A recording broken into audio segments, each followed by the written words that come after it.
తెలుగు భాష ప్రేమికులమైన మేము విజ్ఞాన జ్యోతి సాహిత్యవనం కూటమిలో భాగంగా అక్షర తెలుగు సాహితీ మహోత్సవాలను పురస్కరించుకొని ఎన్నో పోటీలను, కార్యక్రమాలను, కార్యశాలలను, ప్రముఖుల టాక్ షోలను, బుక్ ఫేర్ కండక్ట్ చేస్తున్నాము. అందులో భాగంగా ప్రజారోగ్యం కొరకు వైద్యుడిగా, ప్రజా సేవ కొరకు కలెక్టర్గా, ప్రజా శ్రేయస్సు కొరకు నాయకుడిగా, ప్రజాస్వామ్య పద్ధతులే గీతగా, ప్రజా చైతన్యమే ఊపిరిగా, ఎల్లప్పుడూ ప్రజల మనిషిగా నిలిచి సమాజ సంస్కరణకు తోడ్పడిన వ్యక్తి డాక్టర్ జయప్రకాష్ నారాయణ గారు. ప్రభుత్వ ఉద్యోగిగా ఉన్నంత కాలం ఎన్ని ప్రభుత్వాలు మారినా, ఎటువంటి హేమాహేమీలు అడ్డు చెప్పినా, ఒక ప్రభుత్వ ఉద్యోగిగా ఎన్నడూ తన నైతికతను, నిజాయితీను వదులుకొని ప్రజాసేవకుడు. వైద్యునిగా సేవలు అందించాలన్న తలుపు కన్నా సమాజాన్ని సంస్కరించడంలోనే తన బాధ్యత మరింత ఉన్నతమైనదని భావించిన కార్య సాధకుడు ఆయన. Loksatta foundation for democratic reforms స్వచ్ఛంద సంస్థల ద్వారా దేశవ్యాప్తంగా ఎన్నో రాజకీయ సంస్కరణలను శ్రీకారం చుట్టి ఓటర్ నమోదు ప్రక్రియ, ఎన్నికల్లో పోటీ చేస్తున్న అభ్యర్థుల ఆస్తులతో పాటుగా నేర చరిత్ర బహిర్గతం చేయడం, ప్రవాస భారతీయులకు ఓటు హక్కు కల్పన వంటి రాజకీయ సంస్కరణలతో పాటు సమాచార హక్కు, సేవా హక్కు వంటి ప్రజాస్వామిక హక్కుల పట్ల ప్రజల్లో అవగాహన కల్పించారు.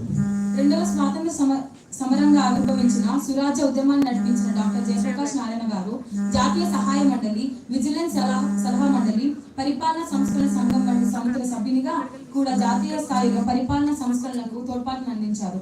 లోక్సత్తా పార్టీ ద్వారా ప్రజాప్రతినిధిగా సేవలు అందించి కూకట్పల్లి నియోజకవర్గంలో ఆయన చేసిన అభివృద్ధి నిజంగా అనన్యం. జేపీ గారి నైతికతను, నిజాయితీని, తపనను, కార్యదీక్షను ఏదో 4 పదాల్లో బంధించి వర్ణించడం అంటే అనంతాకాశాన్ని అరిచేతిలో పెట్టి అద్దంలో చూపించడమని అవుతుంది. కనుక ఉపోద్ఘాతానికి స్వాగతం పలుకుతూ జేపీ గారి ఉత్తేజపూర్వక ప్రసంగానికి స్వాగతం పలుకుదాం. ఆంగ్లంలోనైనా తెలుగులోనైనా అనర్గళంగా మాట్లాడగల వక్తైన జేపీ గారిని అక్షర తెలుగు సాహితీ మహోత్సవాల వేదిక మీదకు ఆహ్వానించడం సముచితమని భావిస్తూ, ప్రజాస్వామ్యంలో ఓటు యొక్క ఆవశ్యకతను తెలిపి యువతలో చైతన్యం తీసుకురావడానికి ఓటు ఇది మన హక్కు పేరుతో విద్యార్థులకు తమ ఉనికి తాలూకు వైయక్తిక, సామాజిక బాధ్యతను గుర్తు చేయాలని ఆశిస్తున్నాను. సాదర స్వాగతం డాక్టర్ జయప్రకాష్ నారాయణ గారు.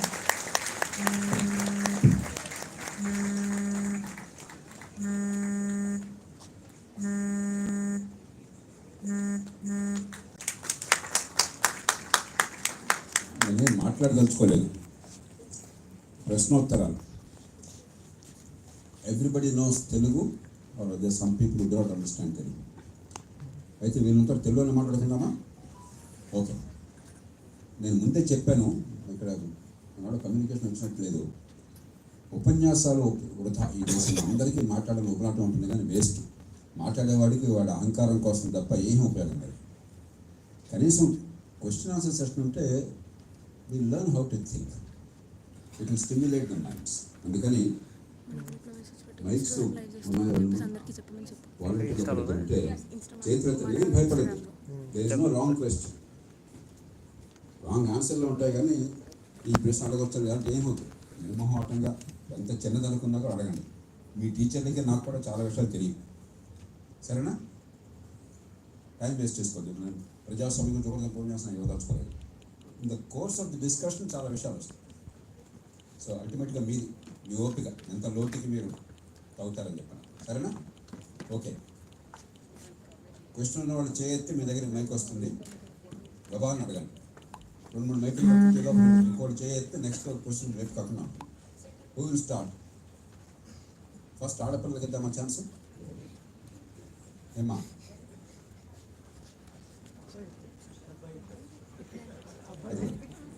And 1 2 3 4 5 7. ఈ పేరు చెప్పినానా? హలో సార్, నా పేరు Prashant. So I want to know the value of a single vote in this country. Okay. మిగతా వాళ్ళు ఎవరు చెప్తారు? దీనికి సమాధానం నేను చెప్పని అవసరం లేదు. ఎందుకు ఓటు వేయాలని దీనిలో అడుగుతున్నాను నేను. సింగిల్ ఓటు పెద్ద ఉపయోగం ఉంది, వై ఓట్ అన్నట్టుగా ఉంది దానిలో. అంతేనా? ఎవరు చెప్తారు? Why should you vote? Churchill చెప్పాడు, ప్రజాస్వామ్యం అంటే పెద్ద విషయాలేం కాదయ్యా. ద స్మాల్ లిటిల్ ఫెలో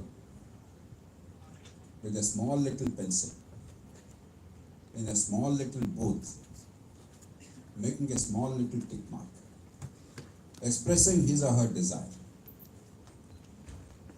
ప్రజాస్వామ్యం అనేది మనం చాలా ఆషామాషిగా అనుకుంటాం. అందరికీ ఓటు హక్కు, అందరికీ స్వేచ్ఛ అని కాదు. ఒక కుటుంబం, మనందరి కుటుంబాల్లో ప్రేమానుబంధాలు ఉన్నా కూడా తల్లిదండ్రులకి మీ మీద బోళ్ళంత ప్రేమ ఉంది, అపేక్ష ఉంది, మీకోసం ఏ త్యాగానికే సిద్ధం. మీకు తల్లిదండ్రులకి ప్రేమ ఉంది, అభిమానం ఉంది, కానీ రోజు కొట్టుకుంటాం లేదా? నిజమే కదా చెప్పండి? ఏదో తగాదాలు లేకుండా ఉండవు కదా కుటుంబాల్లో. మీ కుటుంబ సంగతి నా కుటుంబంలో రోజు తగాదాలు. అలాంటిది ముక్కు మొహం తెలియని వాళ్ళు వేల మంది, లక్షల మంది, కోట్ల మంది ఉమ్మడి అవసరాల కోసం కలిసి పనిచేయడం, ఏకాభిప్రాయాన్ని సాధించడం, అభిప్రాయ భేదాలంటే వాటిని సర్దుకుపోవటం, రాజీ పడటం, నిర్ణయాన్ని చేసుకోవటం, వాటిని అమలు చేసుకోవటం ఎంత కష్టం ఆలోచించండి. Democracy is extraordinary complex. కానీ మొత్తానికి దానికి ఎలాంటి పద్ధతులు ఏంటి తర్వాత ఆలోచిద్దాం. కానీ మొత్తానికి కీలకం ఏంటి? వాటి మీనింగ్ ఆఫ్ డెమోక్రసీ. ప్రజలు పాలిస్తున్నారు. అలా పరిపాలిస్తారు. ప్రజలు ప్రతి విషయాన్ని కూర్చోబెట్టేలాగా మీ కాలేజీలో VNRVJIET కాలేజీలో ఏం జరగాలని ప్రతిరోజు మీ ప్రిన్సిపల్ గారు, మేనేజ్మెంట్ కమిటీ మీతో కూర్చొని నిర్ణయం చేస్తే ఒక్క పని కూడా జరగదు. So we need representatives. మన తరపున మనం నమ్మిన వాళ్ళు, వాళ్ళకంటే సామర్థ్యం ఉంది, ఆలోచించగలరు మన గురించి. వాళ్ళ సొంత విషయాలే కాకుండా మంది విషయాలు పట్టించుకుంటారు నమ్మకం ఉన్న వాళ్ళని మనం కనుక తీసుకుంటే మన సార్వభౌమాధికారం, మన మీద మనకి స్వేచ్ఛ ఉన్నది. We are all free people. We do pretty much whatever we want except some things. పక్కవాడికి నష్టం కలగనంత వరకు మనం స్వేచ్ఛ అనుభవించవచ్చు. మనం ఏం చేస్తున్నాం? స్వచ్ఛందంగా మన మీద మనకున్న అధికారంలో కొంత వాటాని వాళ్ళకి బదిలీ చేస్తున్నాం. ఎందుకు బదిలీ చేస్తున్నాం? What is the purpose of the vote? ఎవరు చెప్తారు నాకు?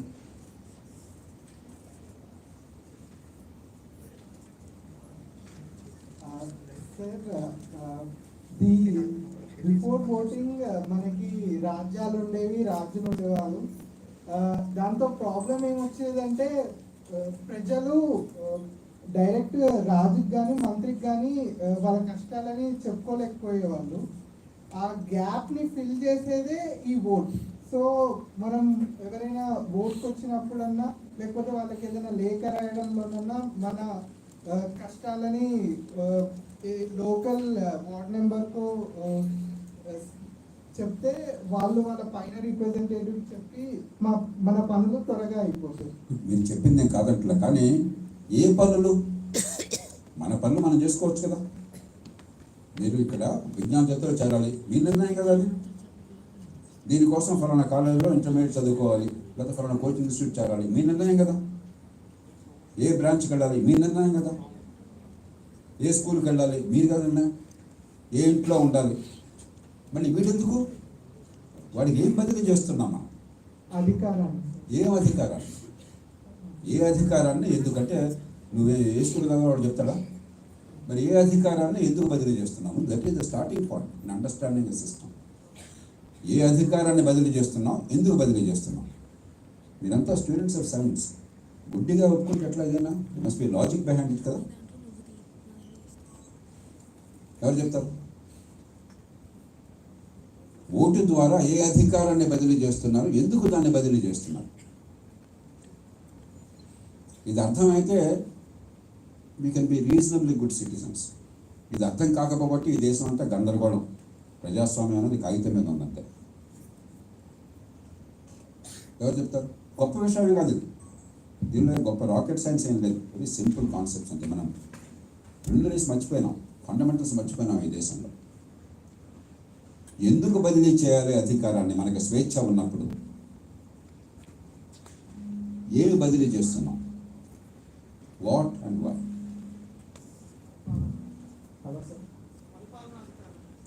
పరిపాలన అంటే ఏంటి? ఏ మేరకు? నేను కరెక్ట్ ఆన్సర్ వచ్చేదాకా నేను ఇలా అడుగుతూనే ఉంటాను. ఏ మేరకు? ఇందాక రాచరికంగా చెప్పాడు, రాజుగారు ఇష్టం, వాడి పురులు ఏ బుద్ధి పుడితే అది. వాడు డబ్బులు బాగా ఉంటే మన దగ్గర పన్నులు వసూలు చేసి వాడు చనిపోయిన భార్యకి పెద్ద సమాధి కట్టేస్తాడు. వాడు ఇష్టం. అందుకోసం ఇచ్చాం అధికారం మనం ఇవ్వడం కాదు కదా. So what is the difference? ఏ మేరకు, ఎందుకు అధికారాన్ని ఇచ్చాము? ఏమా the black shirt? Okay, microphone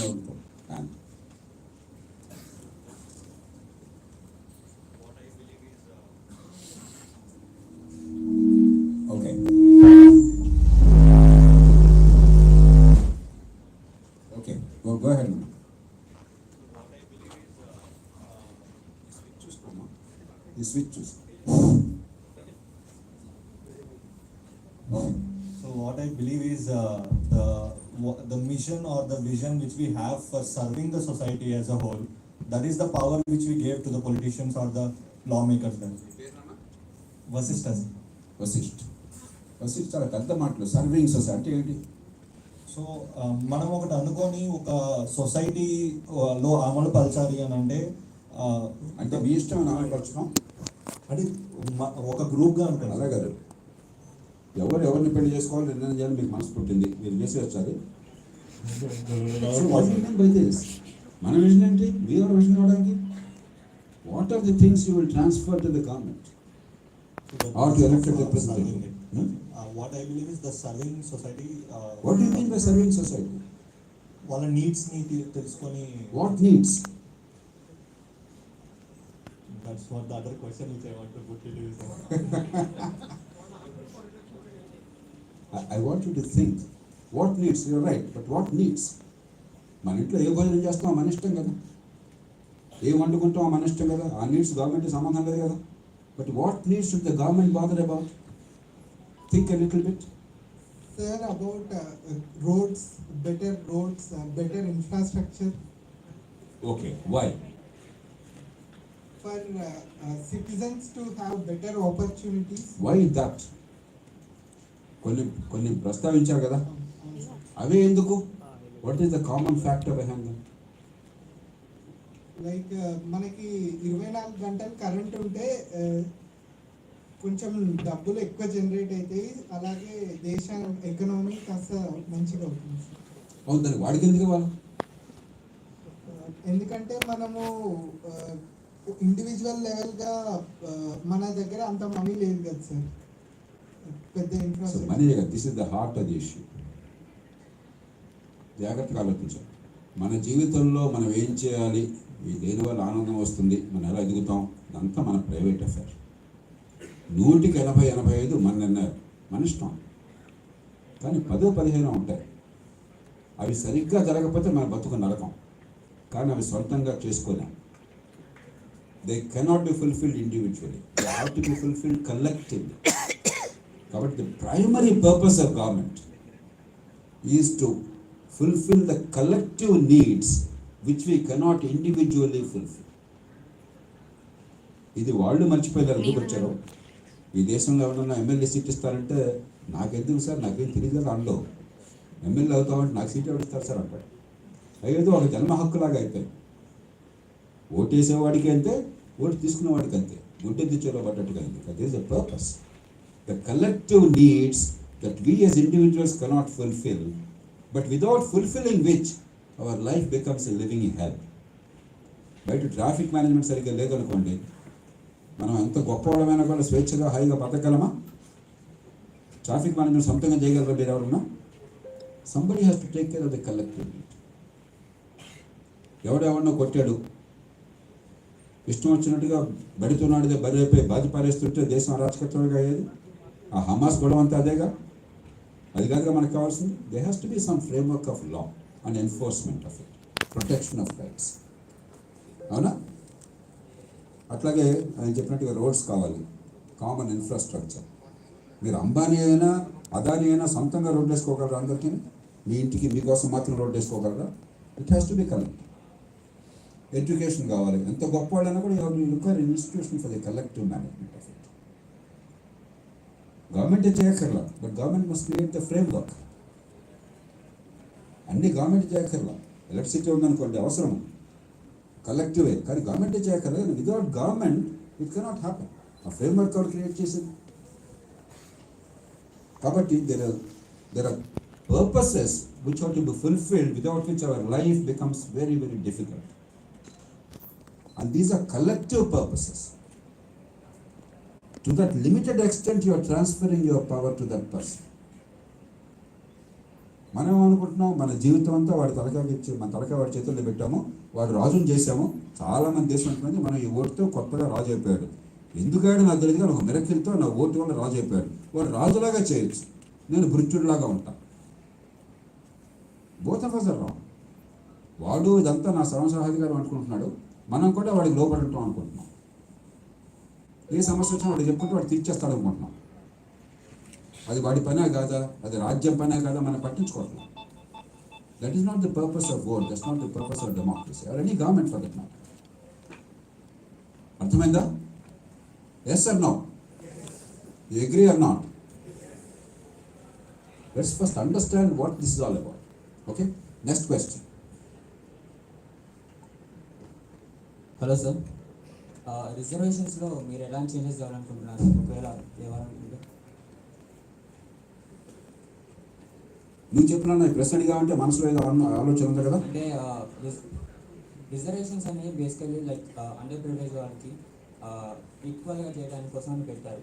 so ప్రస్తుతానికి హోల్డ్ చేసి తర్వాత లైక్ ఈక్వాలిటీ చేయడానికి ట్రై చేయాలి. బట్ ఆ లాంగ్ టర్మ్లో ఆ ఈక్వాలిటీని తీసుకురాం అనేసి అలా హోల్డ్ చేసి అలా ఉంచారు. సో ఇప్పుడు అండర్ ప్రివిలేజ్లో కూడా కొంతమంది ప్రివిలేజ్ అయిపోతున్నారు. సో ఇంకా వాళ్ళకి రిజర్వేషన్ అనేది ఉంటుంది. సో దానివల్ల అగైన్ డిఫరెన్స్ అనేది అలానే ఉండిపోయింది. కాకపోతే ఒక న్యూ టైప్ ఆఫ్ డిఫరెన్స్ అనేది వస్తుంది. సో ఆ రిజర్వేషన్ అనేది కంప్లీట్ ఎఫిషియెంట్గా అయితే లేదు. నీ పేరు నాన్న? Vikrant. Vikrant, you more or less covered it. కొన్ని వేల సంవత్సరాలుగా కులం పేరుతో ఎక్కువ తక్కువ చేశాం. దేవుడు లేకపోతే ప్రకృతి, మీరు ఏది నమ్మితే అది. తెలివితేటలను ఒక కులానికి ఎక్కువ, ఒక కులానికి తక్కువ అవ్వాల. మీకు అనుమానం ఉందా? ఆంధ్రాడికి ఎక్కువ, తెలంగాణ తక్కువ ఉందా? లేకపోతే హైదరాబాద్ వాడికి ఎక్కువ, పక్కన వికారాబాద్ వాడు తక్కువ ఉందా? లేదు. కాస్త అటు ఇటుగా సమానంగానే ప్రకృతి పంచింది. కానీ ఏమైంది? మన సమాజం ఏర్పరచుకున్నటువంటి మూర్ఖపు కట్టుబాట్ల వల్ల చాలామంది శక్తి సామర్థ్యాలు వికసించకుండా పోయినాయి చాలా కాలం పాటు. మహిళలు ఉదాహరణకి, అలాగే కులం పేరుతో అణగారిన వర్గాలు ఖచ్చితంగా వివక్షకు గురైన. మరి స్వాతంత్రం వచ్చింది, రాజ్యాంగం ఏర్పాటు చేసి అందరూ సమానానికి కాగితమే చెప్పాక, కానీ వాస్తవానికి కాదు. మనందరూ సమానమే, అందరం తమ్ముళ్ళము, అందరూ అన్నలము అని చెప్పంటే ఈ మాట వినడానికి బాగుంది, కానీ వాస్తవం కాదు. మరి అందరినీ ఒప్పించకపోతే, అందరినీ కలపకపోతే సంఘర్షణ వస్తుంది. కలపాలి. కాబట్టి మన రాజ్యాంగ నిర్మాతలు ఏమనుకున్నారు? కొన్ని సంవత్సరాల్లో అందరూ సమానంగా ఎదిగే అవకాశాలు కల్పిద్దాం. ఒక్కరోజులు కల్పించలేం. అది కల్పించేదాకా మమ్మల్ని నమ్మండి, మీ అందరికీ కూడా అవకాశాలు కల్పించాలన్న ఆలోచనతోనే ఈ ప్రయత్నం చేస్తున్నాం. కాబట్టి అణగారిన వాళ్ళకి అవకాశాలు ఇప్పటిదాకా అందని వాళ్ళకి ప్రత్యేకంగా కొన్ని రాయితీలు ఇస్తామని రిజర్వేషన్ పెట్టారు. మన గాడిదలు ఏం చేశారు? ఆ అవకాశాలను కల్పించకుండా, సమానంగా ఎదిగే అవకాశాలను కల్పించకుండా రిజర్వేషన్లని శాశ్వతం చేసి ఈ కులానికి ఆ కులానికి తప్పుడు తీసుకొచ్చి, గుజరాత్లో పటేల్స్ రిజర్వేషన్ కావాలంట. తమిళనాడులో 1-2 కులాల్లో 15 రిజర్వేషన్లు ఉన్నాయి. కర్ణాటకలో లింగాయత్స్కి కావాలి, ఓక్కలిగాసికి కావాలి. ఈ రకంగా ఒక రాజకీయంగా తంపులు సృష్టించి సమాజాన్ని విభజించి నిజంగా ఎదిగే అవకాశాలను కల్పించకుండా రిజర్వేషన్ ఇచ్చామని నటించి ఇద్దరినే బాధ పెడుతున్నారు. దీనికి చాలా జీనియస్ కావాలి. రిజర్వేషన్ లాభం పొందుతున్నాం అనుకున్న వాళ్ళకి మనసులో శాంతి లేదు. ఏం ఉపయోగం పేరు రిజర్వేషన్లో కానీ అని అందరిలో. పొందని వాళ్ళకి మాదేదో వాళ్ళు కొట్టేశారు అన్న భావం వీళ్ళకోవాలి. ఇద్దరిని బాధ పెట్టాలంటే మన వాళ్ళు ఎంత జీనియస్ అయ్యారు. చివరికి దీన్ని ఒక డ్రామాగా చేసి పారేశారు. కానీ అయినా కూడా మనకి రిజర్వేషన్ అనగానే వెంటనే పొంగొలు చేస్తుంది. ఎందుకంటే జీరో సమ్ గేమ్ ఇష్యూ ఇది. మీకు అక్కడ కేక్ ఉందనుకోండి, అందరికీ బాగా కేక్ తినాలని కోరుకుంటున్నాను అనుకోండి, నేను ఎక్కువ తింటే మీకు తగ్గిపోతుంది, మీరు ఎక్కువ తింటే నాకు తగ్గిపోతుంది. కాబట్టి మన ఇద్దరి మధ్య సంఘర్షణ అనివార్యం. రిజర్వేషన్ అట్లాంటి ఆ రకంగా తంపులు పెడుతున్నారు. మిమ్మల్ని అందరూ రిజర్వేషన్లుగా సమర్థించే వాళ్ళు ఎవరు అంటే, సమర్థించేవాళ్ళు 195 మంది రిజర్వేషన్ లాభం పొందేవాళ్ళు ఉంటారు. అవునా? వ్యతిరేకించే వాళ్ళు ఎవరు అంటే 195 మంది వ్యతిరేకించే వాళ్ళు లాభం పొందని వాళ్ళు ఉంటారు. కాబట్టి దీనిలో లాజిక్, ఫెయిర్నెస్ కాదు, నా ప్రయోజనం చూసి నేను మాట్లాడుతున్నాను. మనం కొంచెం దానికంటే ఎదగాలి. ఏమిటి సమానత్వాన్ని సాధించే మార్గం? అవకాశాలు కల్పించే మార్గం ఏంటి? రిజర్వేషన్లు తాత్కాలికంగా ఇచ్చాము, 10 ఏళ్ళను పొడిగిస్తున్నాము. కానీ అది అవసరం లేకుండా ఉండాలంటే ముందు ఎదిగే అవకాశం కావాలి కదా. దానికి మార్గం ఏంటి? What is the tool available with the state? State అంటే రాజ్యం అని, ఇక్కడ మన రాష్ట్రం అని కాదు. ఏముంది మన చేతుల్లో? మీరే ఎన్నికయ్యారు, ప్రభుత్వాన్ని మీరే ఏర్పాటు చేశారు. రిజర్వేషన్తో సంబంధం లేకుండా అందరికీ ఎదిగే అవకాశం కావాలి. ఏమిటి మార్గం? ఏమా? ఎడ్యుకేషన్. మనకి ఎడ్యుకేషన్ ఉందా ఈ దేశంలో? ఉందా? అనుమానంగా ఉన్నది. ఎడ్యుకేషన్ ఇన్స్టిట్యూషన్ మాట్లాడుతున్నాను కదా. 180 మందికి ఈ దేశంలో పొట్టగొస్తే అక్షరం మొక్క రాదు. ఎడ్యుకేషన్ నటిస్తున్నాం. 12 లక్షల కోట్ల రూపాయలు ప్రభుత్వం ఖర్చు పెడుతోంది. 12 లక్షల కోట్ల రూపాయలు ఏడాది ఎడ్యుకేషన్ ప్రభుత్వం పెట్టే ఖర్చు. ఆంధ్రప్రదేశ్లో ఒక్కొక్క స్కూల్ బిడ్డ మీద ప్రభుత్వం పెట్టే ఖర్చు సంవత్సరానికి 90,000 రూపాయలు. తెలుసా మీకు? 90,000 రూపాయలు ఒక్కొక్క బిడ్డ మీద ఏడాది. తెలంగాణలో 80,000 రూపాయల పైన. డబ్బు తక్కువ ఖర్చు పెట్టట్లా. కానీ 14-18 ఏళ్ల మధ్య నిజమైన సర్వే ఫైండింగ్స్ చెప్తాను మీకు. 14-18 మధ్య తెలంగాణలో తీసుకుంటే ఈ గడియారం చూసి టైం చెప్పాయా అంటే 150 మందికి టైం చెప్పడం రాదు. 14-18 ఏళ్ల మధ్య 170-80 మంది గంట చెప్తున్నారు. గంట నిమిషం 150 మంది చెప్తున్నారు. 14 ఏళ్ళు అంటే 9వ తరగతి 10వ తరగతి చదువులు కనీసం. 18 ఏళ్ళు అంటే స్కూల్ పూర్తయింది వాళ్ళకి. 150 మంది. మార్కెట్లో కూరగాయలు తూకం వేయవయ్యా 2.5 కేజీలు కావాలి, ఆ రాళ్ళు పెట్టు నువ్వు అని చెప్పంటే 2.5 కేజీలు రాళ్ళు పెట్టడం 150 మందికి రాదు. 14-18 మధ్య. 8వ తరగతిలో పిల్లవాడిని చిన్న భాగాలను చేయవయ్యా, ఒక 3 డిజిట్ నంబర్ని సింగిల్ డిజిట్తో డివైడ్ చేయని చెప్పంటే ఎందుకు చేయాలో అట్లాగో తెలియదు. డివైడ్ చేయడం చేయని చెప్పంటే 170 మందికి 165 మందికి డివిజన్ రాదు మన దేశంలో. అది విద్య. కాబట్టి విద్య నాశనం కావటం ఈ కులం పుట్టించిన వివక్ష కొనసాగడానికి ప్రధాన కారణం. దాన్ని బాగు చేయకుండా మనం డ్రామాలు ఆడుతున్నాం. గత 15 ఏళ్ళుగా ఒకే ఒక్కసారి పార్లమెంట్లో డిబేట్ జరిగింది విద్య మీద. ఎప్పుడో తెలుసా? ఐఏఎస్ పరీక్షలకి యాప్టిట్యూడ్ టెస్ట్ అని ఒకటి పెట్టారు. అంటే లాజిక్, కొంచెం లాజికల్గా ఆలోచిస్తుందా ఈ అమ్మాయి అని చెప్పి. ఐఏఎస్లో చేరాలంటే లాజిక్ అవసరమా కదా? అవసరమా కదా? కానీ మన ఎంపీలు చాలామంది ఏం చేశారు తెలుసా? ఎవరిని మీరు పరీక్ష పెడితే మా పిల్లవాడు సెలెక్ట్ కారు, అన్యాయం అయిపోతుందని చెప్పిన గొడవ చేశారు పార్లమెంట్. దాని మీద పెద్ద చర్చ జరిగింది. ఐఏఎస్ పరీక్షకి లాజిక్ అనేది ఉండాలా, యాప్టిట్యూడ్ టెస్ట్ ఉండాలా అవుతాను చెప్పాను. మన్మోహన్ సింగ్ గారు ప్రధానమంత్రి, పాపం ఆయన మరీ తీసేస్తే బాగుండదయా అని ఒక పని చేద్దామని రాజు కుదిర్చాడు. ఏమిటది? ఈ పరీక్ష ఉంచుదాం కానీ క్వాలిఫైయింగ్ ఎగ్జామ్గా పెడదాం, మెరిట్కి దీనిలో కౌంట్ అవ్వదు. ప్రస్తుతం నిర్ణయం జరిగిన దేశంలో తెలుసా మీకు ఆ సంగతి? ఐఏఎస్ లాంటి స్థాయి పరీక్షకి క్వాలిఫైయింగ్ ఎగ్జామ్గా పెట్టారు logic, application of mind or problem solve. ఎందుకని? ఎకానమిస్ట్ పత్రిక దాని మీద ఒక చిన్న వ్యాఖ్య చేసింది. భారతదేశంలో విద్యా ప్రమాణాలు నాశనం అయితే దానికి ఆ దేశ పార్లమెంట్ ఇచ్చే పరిష్కారం విద్యా ప్రమాణాలను పెంచడం కాదు, ఉన్నతాధికారుల ఎంపికల ప్రమాణాలను తగ్గించడం అని చెప్పాను. This is our education. మనం చాలా అద్భుతంగానో అని మనం నటిస్తున్నాం, భ్రమపడుతున్నాం. అదేమంటే మా సత్యనారాయణ ఉన్నారు సార్, మైక్రోసాఫ్ట్ చీఫ్ ఎగ్జిక్యూటివ్ ఉన్నాడు, మా ఇందిరా నోయి ఉంది సార్, లేకపోతే మా సుందర్ పిచ్చాయి ఉన్నాడు సార్, ప్రపంచం అంతా మీరు లేకపోతే నడవచ్చు సార్ అనుకుంటున్నాం. మనం అంతా భ్రమంలో బతుకుతున్నాం.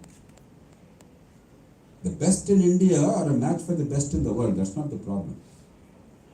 But most Indians get very little education. It's a joke. అందరూ పాస్ అవుతారు మేడం, అందరికీ ఫస్ట్ క్లాస్ వస్తారు, అందరికీ 98, 10th ఇంటర్మీడియట్ అయితే 99.8% కదా, లేకపోతే 98.8% అంటారు. 98%, 980 అయినా వచ్చేది, 980 మీకు కూడా 980 నేను చూసానండి. లాంగ్వేజ్తో కలిపి, దానిలో ఇంగ్లీషు తెలుగు మరో భాషతో కలిపి 980 పొట్టకు సాక్షముఖరాదు. So the heart of the issue is quality education to every single child irrespective of birth. డబ్బు ఉందా లేదా తేడా రాకుండా సాధ్యమని. ఇంత డబ్బు ఖర్చు పెడుతున్నప్పుడు మనకు మనసు ఉండాలి, కానీ much of the world has done it. కొన్నేళ్ల క్రితం పీసా అని ఒక సర్వే ఉన్నది.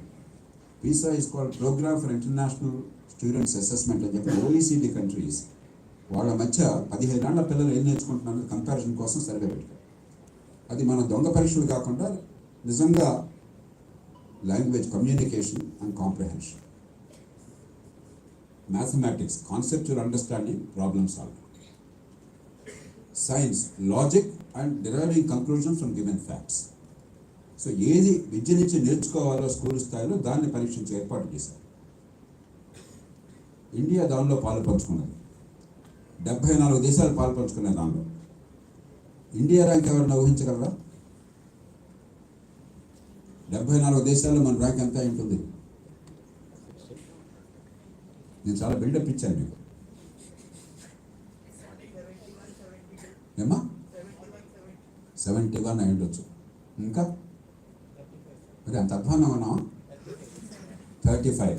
ఇంకెవరు? ఏమా 60. ఇంకెవరు? 10లో ఎవరు లేరా? 73rd rank. మన అదృష్టం కొద్దీ ఆ లిస్టులో కిర్గిజిస్తాన్ అని ఒక దేశం ఉంది. ఎక్కడుంది కిర్గిజిస్తాన్? ఎవరు చెప్తారు? ఏమా 74 ఎక్కడ ఏ ఏరియాలో ఉంది కిర్గిజిస్తాన్? ఆఫ్ఘనిస్తాన్కి నార్త్లో, సెంట్రల్ ఏషియా, ఒకప్పటి సోవియట్ రిపబ్లిక్ అది. ఆ దిక్కుమాలిన దేశం అక్కడ ఉంది కాబట్టి లాస్ట్ ర్యాంక్ మనకు రాలా.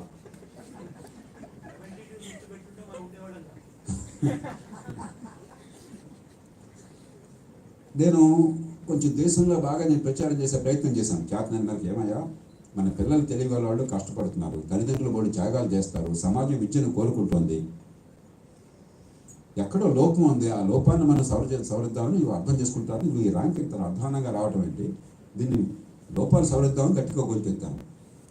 దానికి ప్రభుత్వం నుంచి వచ్చిన స్పందన అంటే తెలుసా? నాకు కొంచెం ప్రభుత్వం ఏం చేస్తుందో ఊహించి, ఇప్పుడు ఇందాక ఆ పాప చెప్పింది ఈ రంగాల్లో ఏం చేశాడని. చాలా ఈ దేశంలో ఒక 3 రాజ్యాంగ సభలు నేను తీసుకొచ్చాను, 8వ 9వ చట్టాలు తీసుకొచ్చాను, ఒక 4-5 పెద్ద పెద్ద విధానాలు మార్పులు తెచ్చాను. అలా తీసుకొచ్చామంటే ఆ చెస్ గేమ్ నాకు తెలుసు. నేను ఏ పాచి కదిపితే వాడు ఏ రకంగా చేస్తారో నాకు యాంటిసిపేట్, దానికి ఎలా ఫైట్ చేయాలో నాకు తెలుసు. ఆర్భాటం డ్రామా లేకుండా చిత్తశుద్ధితో దీర్ఘకాలం చేయడం. కాబట్టి నేను వ్యూహాత్మకంగా దీన్ని తీసుకొస్తే కొంచెం ప్రభుత్వం ఆత్మరక్షణలో పడి ఏం చేద్దామని కూర్చుంటానని ఆలోచించాను. కానీ నాకు దిమ్మ తిరిగేట్టుగా చేసేవాడు. ఏం చేశారు తెలుసా? Can you imagine what the governments response was? ఇక నుంచి పీసా సర్వేలో భారతదేశం పాలు పంచుకోదని నిర్ణయం చేశారు. నిజం. 2009లో. అప్పటి నుంచి 2020 దాకా ఇప్పటిదాకా పీసా సర్వేలో ఇండియా పార్టిసిపేట్ చేయాలి. ఇక నేను అనడానికి కూడా వెళ్ళలేదు. 2009లో చెప్తున్నాను అంతే. తర్వాత ఏమో కంపారిజన్ లేదు అసలు. కొన్నేళ్ల క్రితం Harvard Kennedy school I think I was giving a keynote address. భారతదేశం గురించి యాన్యువల్ ఇండియా స్పెసిఫిక్ కాన్ఫరెన్స్ ఉంటాయి అక్కడ. నా పక్కన ఒక క్యాబినెట్ మంత్రి జాతీయ స్థాయిలో ఉన్నాడు, నాకు మిత్రుడు, బాగా తెలిసినవాడు. నేను ఈ మాట చెప్పాను. సరే, సహజంగానే మరి చదువుకున్న వాళ్ళు, విషయం అర్థమైన వాళ్ళు దానికి వచ్చి బాధపడతారు కదా. ఆయన వెంటనే మంత్రి గారు కొంచెం బదులు తనుకుని, అబ్బే మా ప్రభుత్వం కదా ఇలా చేస్తున్నాడు. నేను నిర్దయగా చెప్పాల్సింది, వాడు చేసింది ఆ ప్రభుత్వమేనాయా, కానీ మీరేమి దాన్ని మార్చలేదు కదా ఇప్పటిదాకా అన్నా. కాబట్టి ఈ ప్రభుత్వం ఆ ప్రభుత్వం అంటే విద్యని బాగు చేయటం అనేది పూర్తిగా పక్కన పెట్టేశాం. లక్షల కోట్లు ఖర్చు పెడుతున్నాం. విద్యను బాగు చేయడం ఇంకా పెద్ద బిల్డింగ్ కడతామన్నాం. ఇంకో 1000 కోట్లు 10,000 కోట్లు మరి మంచి ఇన్ఫ్రాస్ట్రక్చర్ కోసం వద్దని అంటారు. కానీ విద్య లేదు. పాఠశాల విద్య లేనటువంటి కుటుంబం ఎలా పెరుగుతుంది చెప్పండి? ఆధునిక యుగంలో మంచి ప్రమాణాల పాఠశాల విద్య, విషయం అర్థమయ్యి నైపుణ్యాన్ని పెంచే పాఠశాల విద్య పునాది లేకుండా ఎన్ని రిజర్వేషన్లు ఇద్దామని ప్రయత్నం చేసిన ఉపయోగం కొద్దిమందికి ఉపయోగపడుతుంది కాదంట్లో. ఇందాక ఆయన అన్నట్టుగా ఏమో తెలియగల వాళ్ళు కొంచెం అదృష్టం కలిసి వచ్చో, అవకాశం కలిసి వచ్చో, కష్టపడో అయినా కొంతమంది పైకి వస్తున్నారు. డిస్పైట్ ది సిస్టమ్ కొంతమంది వస్తున్నారు. వాడు ఏదో కలెక్టర్ అవుతాడు, డాక్టర్ అవుతాడు, మరోడు అవుతాడు. వాడి కొడుకు చాలా ఈజీగా అవకాశం ఉంది. ఎందుకంటే వాడి రిజర్వేషన్ అంతకాలం వీడున్నాడు చూసుకోవడానికి. ఆ ఫలితాలన్నీ కీలకమైన పదాలన్నీ వాడికి వెళ్ళిపోతున్నాయి. కాబట్టి ముందు చేయవలసింది, ఒక్కసారి పెద్ద ఎత్తున లబ్ధి పొందాక వాళ్ళ పిల్లలకి ఇస్తే, ఒక ఎమ్మెల్యే కొడుక్కి, మంత్రి కూతురికి, ఒక కలెక్టర్ కుటుంబానికి ఇస్తే నిజంగా సామాన్యుల సంగతి ఏమిటి? కానీ ఇది టెంపరీ ఫిక్స్. అది రియల్ ఫిక్స్ ఏమిటి? School education. Supposing our average is somewhere in the top 10, not in the bottom 2 or 3. Reasonable quality of education, understanding, comprehension, skills develop అయినాయి అనుకోండి, స్కూల్ అయ్యే నాటికి ఎవరితో అయినా పోటీ పడతాం. పుట్టుక ఎట్లా ఉన్నా, తల్లిదండ్రులు చదువున్నా లేకపోయినా కూడా ప్రతిభ ప్రకృతి ఇచ్చింది కాబట్టి ఆ ప్రతిభకి సాన పెడితే ఎవరితోనైనా పోటీ పడగలం. ఆ ధైర్యం వస్తుంది, ఆ శక్తి వస్తుంది. అప్పుడు కాలక్రమం రిజర్వేషన్ అవసరం కాదో మనం తెలుసుకోవచ్చు. ఎంతకాలం అవసరం ఏంటని చెప్పాలి. ఇప్పుడు ఆడపిల్లల రిజర్వేషను మేము కాలేజీలో ఉండగా 30% ఉండేది మెడికల్ కాలేజీలో. మీ దగ్గర ఆడపిల్లలు ఎక్కువ మంది లేరు. ఇక్కడ మగపిల్లలు ఆడపిల్లలు రానివ్వట్లేదో గొడవ చేస్తున్నారో నాకు తెలియదు. కానీ మెడికల్ కాలేజీలో ఇవాళ 65% ఆడపిల్లలు. 2 రాష్ట్రాల్లో ఎక్కడికైనా వెళ్ళండి మీరు, 65 to 70% ఆఫ్ గర్ల్స్. అండ్ కన్సిస్టెంట్గా మెడల్స్ కానీ ర్యాంక్స్ కానీ ఆడపిల్లలకి వస్తున్నాయి. ఏమైంది అక్కడ మనం ఒకే కుటుంబం నుంచి వచ్చినప్పుడు మగపిల్లలకి ఆడపిల్లలు తేడా లేకుండా కాస్త కూస్తో విద్య అంత ఏర్పాటు జరుగుతుంది కొంతమందికైనా. జరగగానే ఇక రిజర్వేషన్ అక్కర్లా.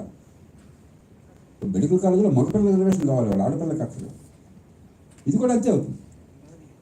నిజంగా చిత్తశుద్ధితో క్వాలిటీ ఎడ్యుకేషన్ అందిస్తే, అది అందించకుండా, నైపుణ్యాన్ని పెంచకుండా, సంపద సృష్టించే శక్తి రాకుండా మనం డ్రామా ఆడి కులాల మధ్య తంపులు పెట్టి మీకేదో చేస్తున్నామని బెచ్చగాడిగా మారుస్తాం.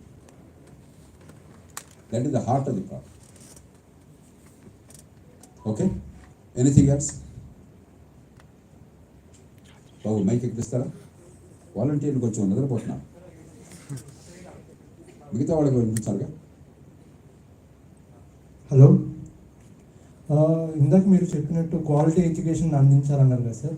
సో బట్ క్వాలిటీ ఎడ్యుకేషన్ అందించాలంటే మనకి భారతదేశంలో ఎటువంటి సిస్టమ్ ఉంటుంది సార్? ఎటువంటి సిస్టమ్? ఓకే, దీని మీద 2 గంటలు మాట్లాడుకోవచ్చు మనం. అంటే దాని లోతుకి వెళ్లకుండా క్లుప్తంగా చెప్తాం. ముందు సాధ్యమా కాదా? ప్రపంచం అంతా చేసింది. నేను చెప్పిన పీసా సర్వేలో ఫస్ట్ ర్యాంక్ ఎవరికో తెలుసా సంవత్సరం? Not Finland, not America, not Britain, not Japan, not Germany, not France, China.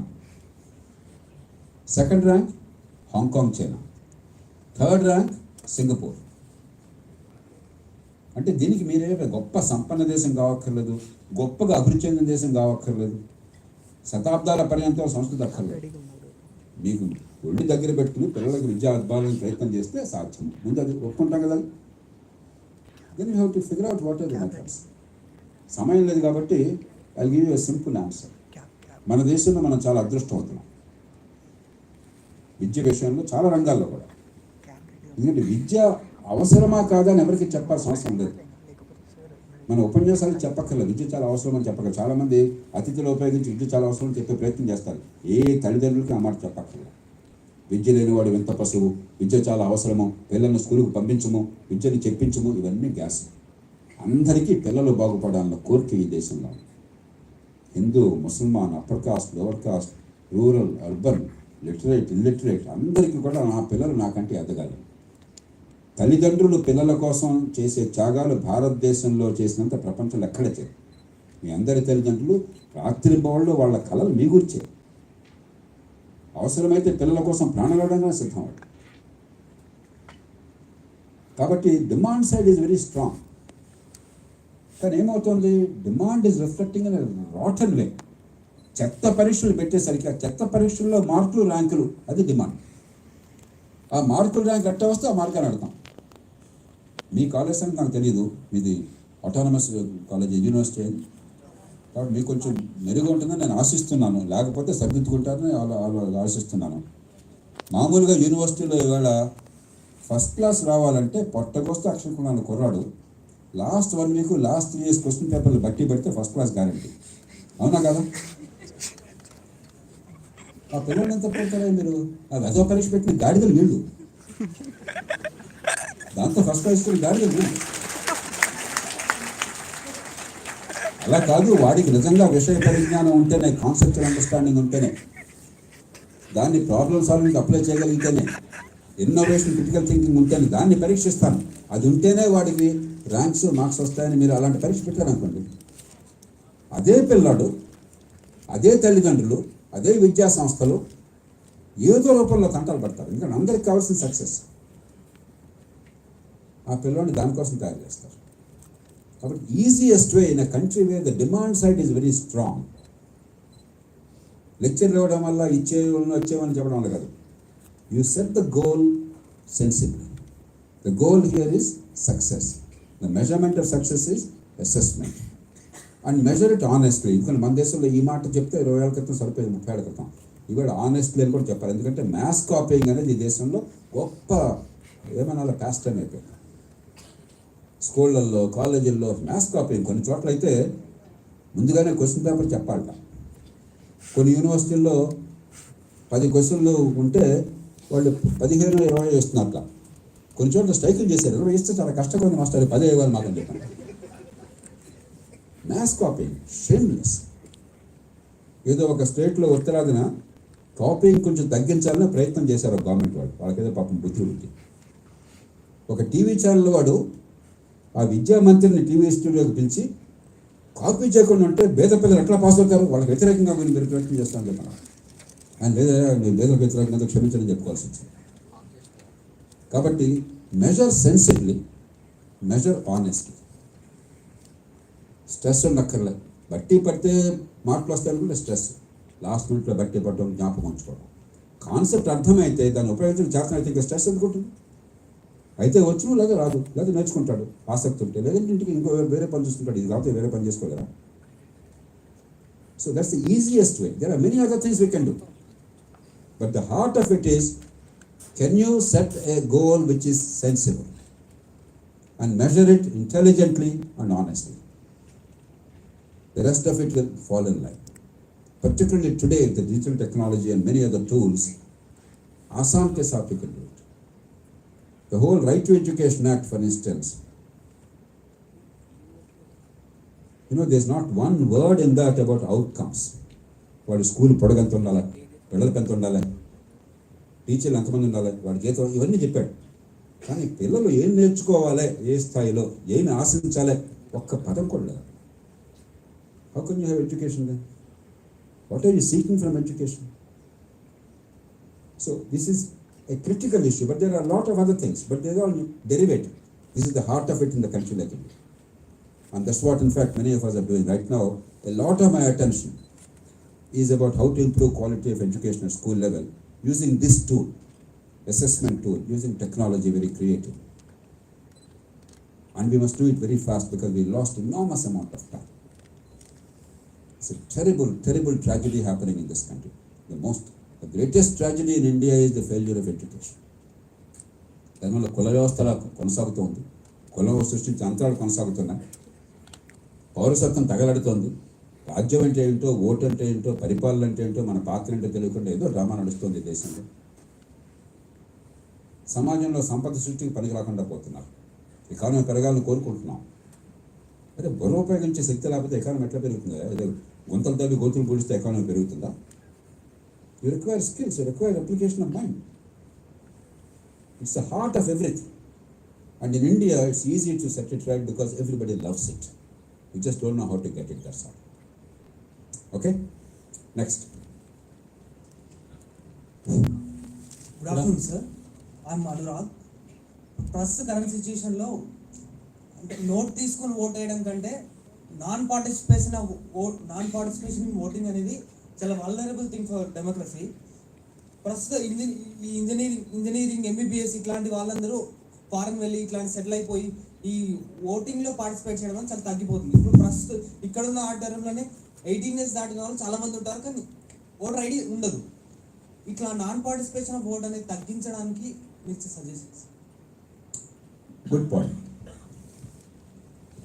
మన డెమోక్రసీలో ఎన్ని లోటుపాట్లు ఉన్నా కూడా ఇంకొక ఆయుధం లేదు మనకి. The only weapon is use the vote sensibly. ఒక్కరోజు జరగదు, ఇట్ రిక్వైర్స్ పేషెన్స్. అందుకే చెప్పాను మొదటనే, ఒక కుటుంబాన్ని సర్దుకోవడం చాలా కష్టమైతే దేశాన్ని సర్దుకోవడం అంత తేలికైన విషయం కాదు. You must not be impatient, you must not lose heart. But ఆ వెపన్ ఉపయోగించకపోతే there is no tool available to us. ఇవాళ ఓటేసాను, ఈ క్షణంలో నాకు ఫలితం రావాలంటే రాదు. బిడ్డ పుట్టాలన్నా ఎంతకాలం పడుతుంది బిడ్డ పుట్టడానికి?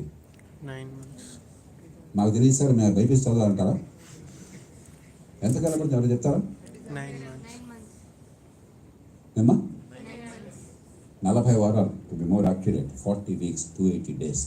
కాస్త అటు ఇటుగా ఉండొచ్చు, బట్ దట్స్ ద నార్మ్. బిడ్డ పుట్టగా 280 days పడుతుంది, బలవంతంగా లాగలేం కదా. కాబట్టి వ్యవస్థలో కూడా బాగు కావాలంటే కొన్ని సందర్భాల్లో సమయం పడుతుంది.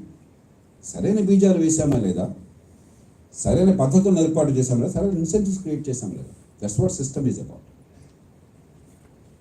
కాబట్టి ఆ ఓట్ అనేది ఈ మార్పుకి టూల్గా ఉపయోగపడాలని చెప్పంటే కాస్త ఆలోచించేవాడు, కాస్త డబ్బు అవసరం లేనివాడు, ప్రలోభపడనివాడు. ఇందాక నేను ఆ ట్యాక్సీ డ్రైవర్ని అడిగితే అనిల్ అనే కుర్రాడు మునుగోడులో ఓటర్, ఆయన మన బై ఎలక్షన్ జరిగింది తెలుస్తున్నాడు తెలంగాణలో. ఆయన అడిగాను, ఏమయ్యా ఎవరెవరు అనిపించారని చెప్పాను. చాలా చక్కగా చెప్పాడు నాకు. సార్ బీజేపీ 3,000 ఇచ్చింది, టీఆర్ఎస్ 4,000 ఇచ్చింది, కాంగ్రెస్ వాళ్ళు 1,500 ఇచ్చారు. ఏమో బీజేపీ చాలా ఇచ్చారు అంటున్నారు, 3,000 ఎందుకన్నారు? బీజేపీ వాళ్ళకి వాళ్ళు పని చేసుకున్నారు సార్, మాకు అందకున్నాను, మాకు 3,000 అందింది. చివరికి ఆ నియోజకవర్గంలో దాదాపు 350 కోట్ల రూపాయలు ఖర్చు అయింది.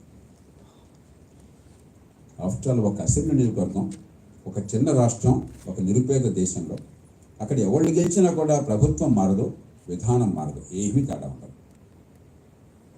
That cost is more than the total expenditure incurred in Britain in the 2019 parliamentary election by the two major parties, Conservative and Labour, in all the 650 parliament seats by all the 1,300 local parliament candidates, House of Commons candidates.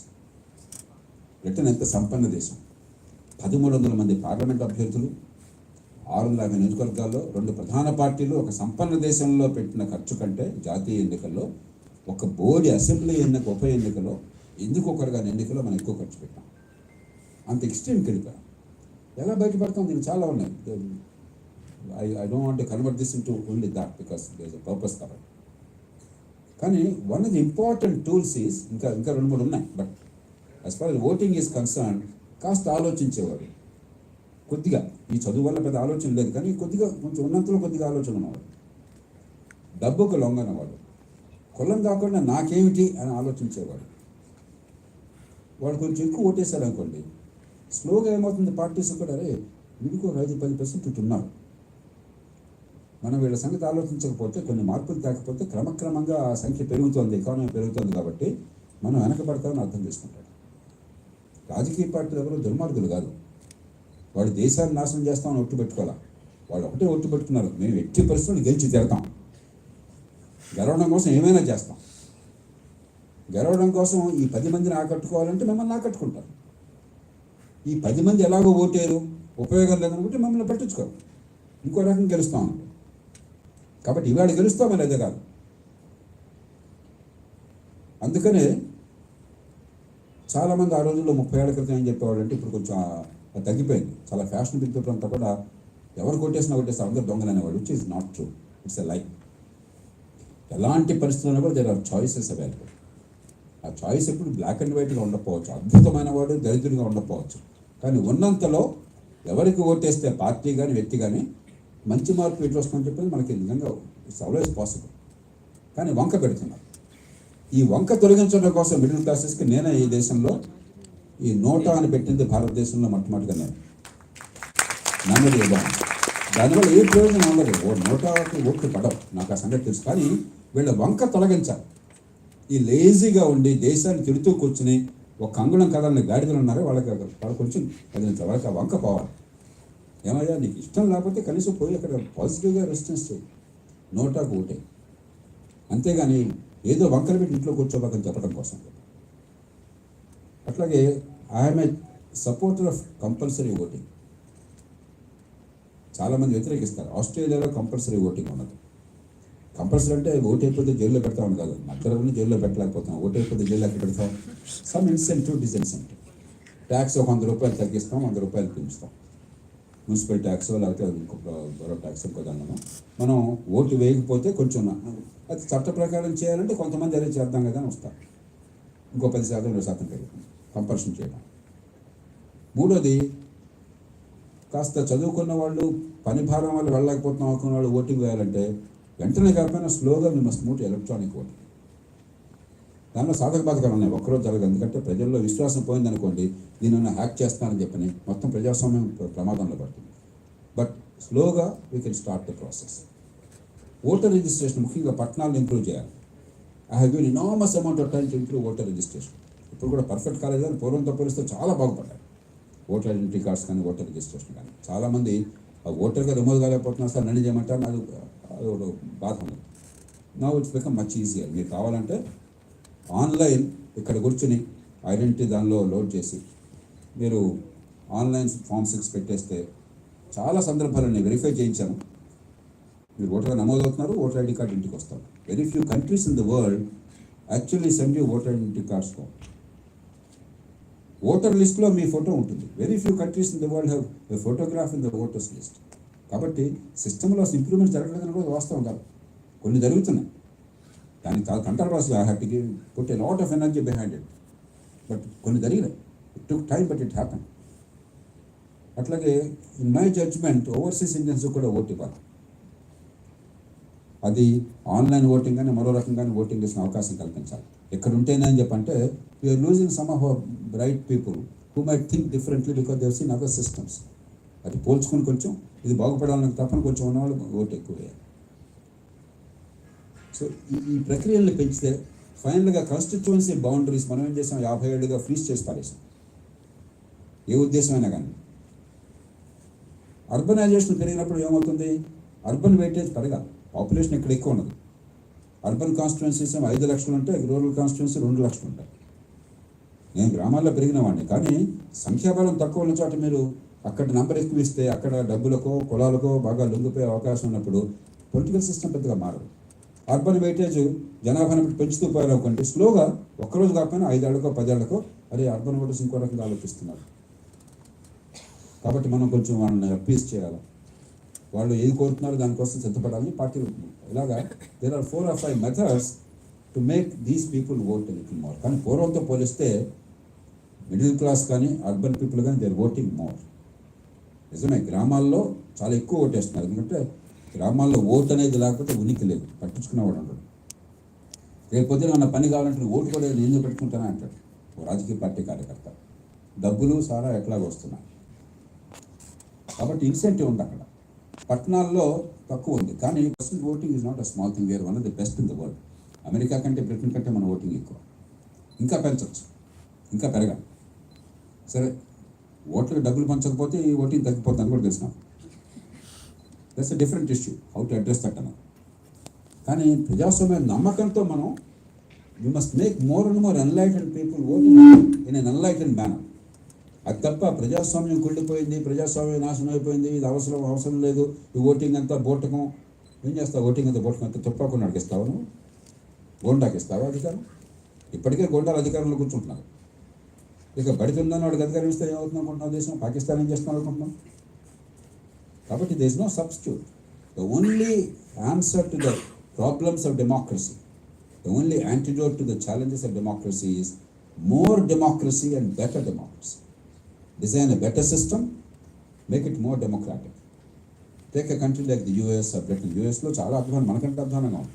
మనం కనీసం ఎలక్షన్లో voting అయ్యాక రేపు ఎవడు గెలిచినా కూడా మనం అందరూ సంతోషంగా ఓటేసాము, వాడు గెలిచాడు, వీడు ఓడాడు, గెలిచిన ప్రభుత్వంలో వస్తాడు అనుకుంటున్నాం. అంతా గొడవది కదా.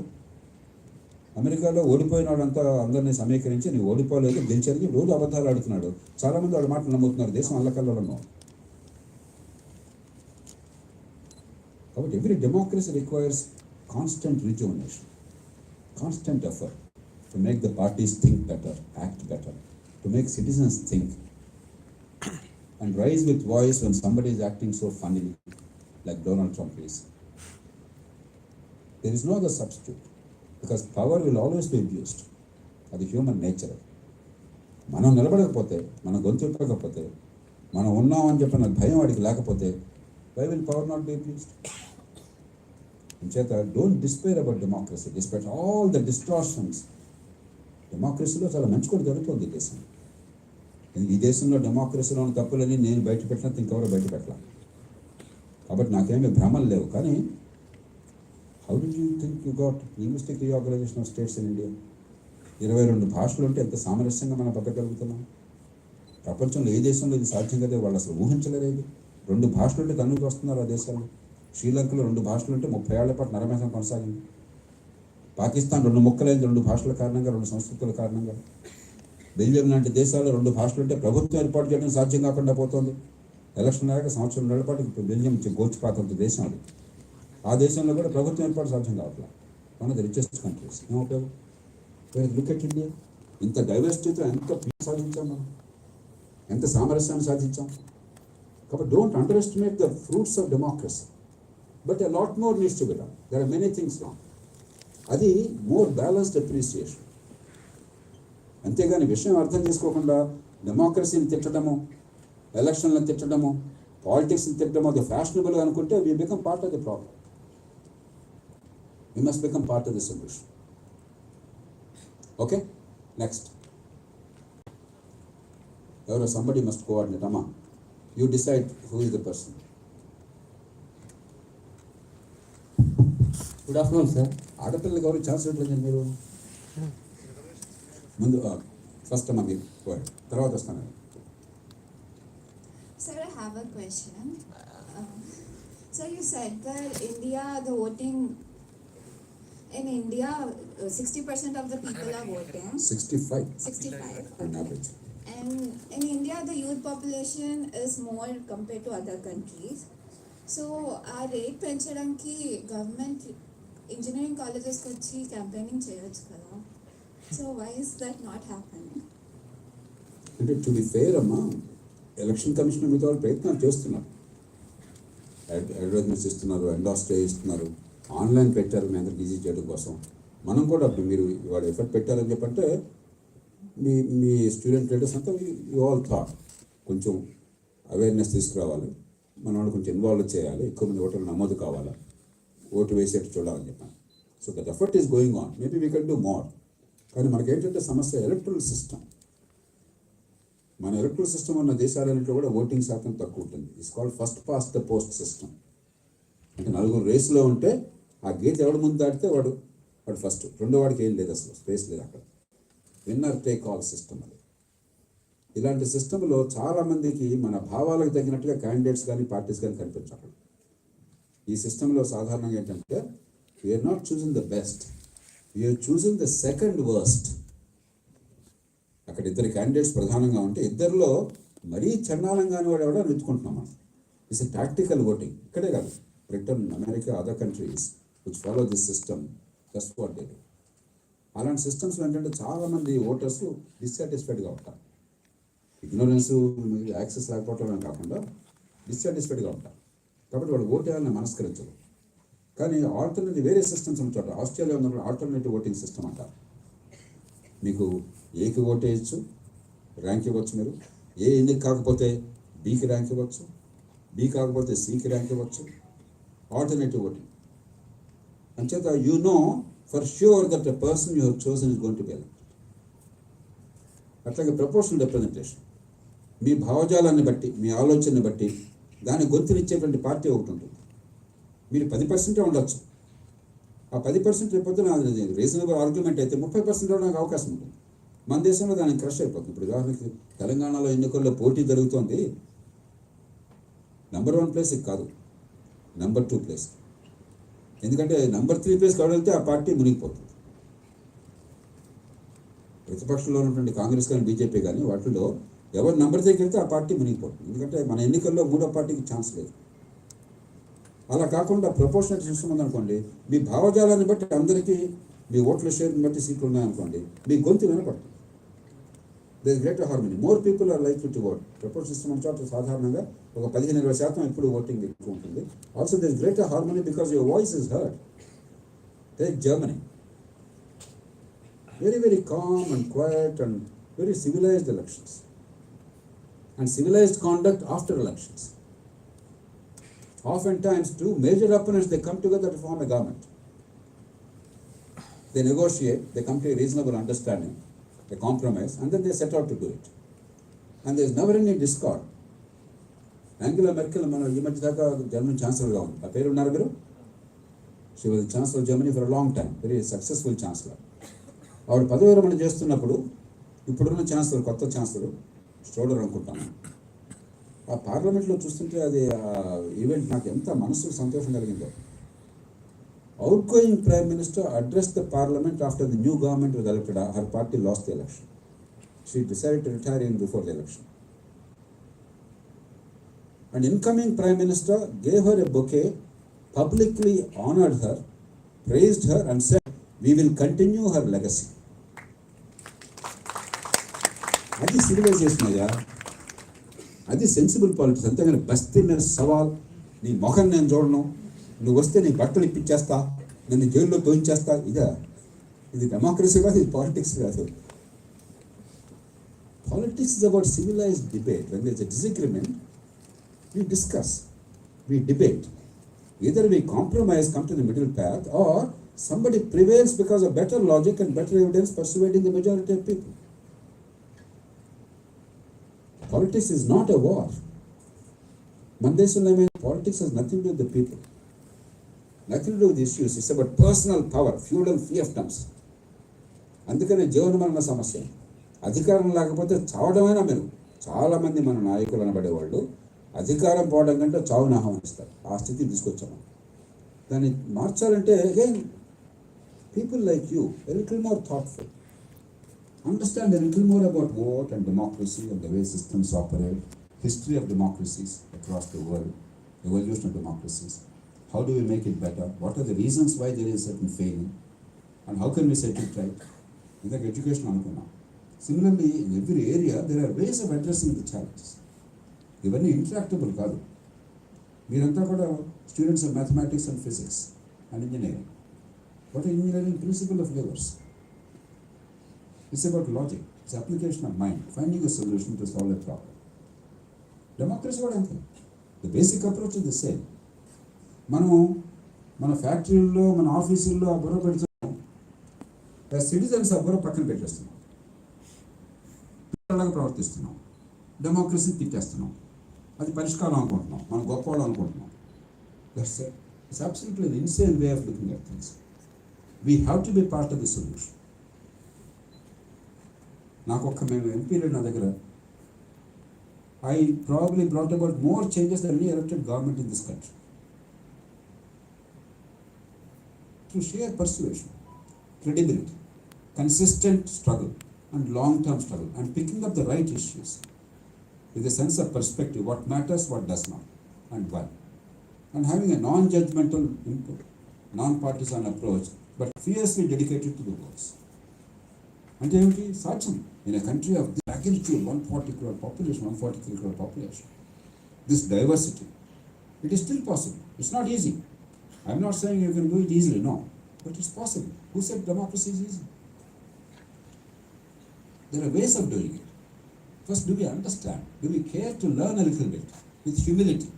అన్నీ తెలిసిన టీవీ కెమెరాలో యాంకర్ లాగా మూర్ఖంగా కాకుండా నిజంగా డెప్త్తో we try to understand at least the issues that matter to us. అందరికి అన్నీ తెలియక్కర్లేదు. What ever interests you. It may be the city management you are interested in. It may be traffic you are interested in. It may be the schools you are interested in. It may be the parks you are interested in. It may be mosquito control you are interested in. Or it may be larger constitutional engineering. It depends on your own inclination. For everything there is a method of understanding, learning, and deciding to set goals, and then working collectively with knowledge to change things. That is how nations change. So don't ever despair. ఈ vote ఎందుకు, ఈ vote వేయడం ఉపయోగం ఏంటి? అంతకంటే మూర్ఖులు మరొకళ్ళే. మొట్టమొదటి ప్రశ్న సమాధానం దొరికిందా? ఫస్ట్ క్వశ్చన్ అడిగారు కదా, ఓటు ఎందుకు అని. Okay, next.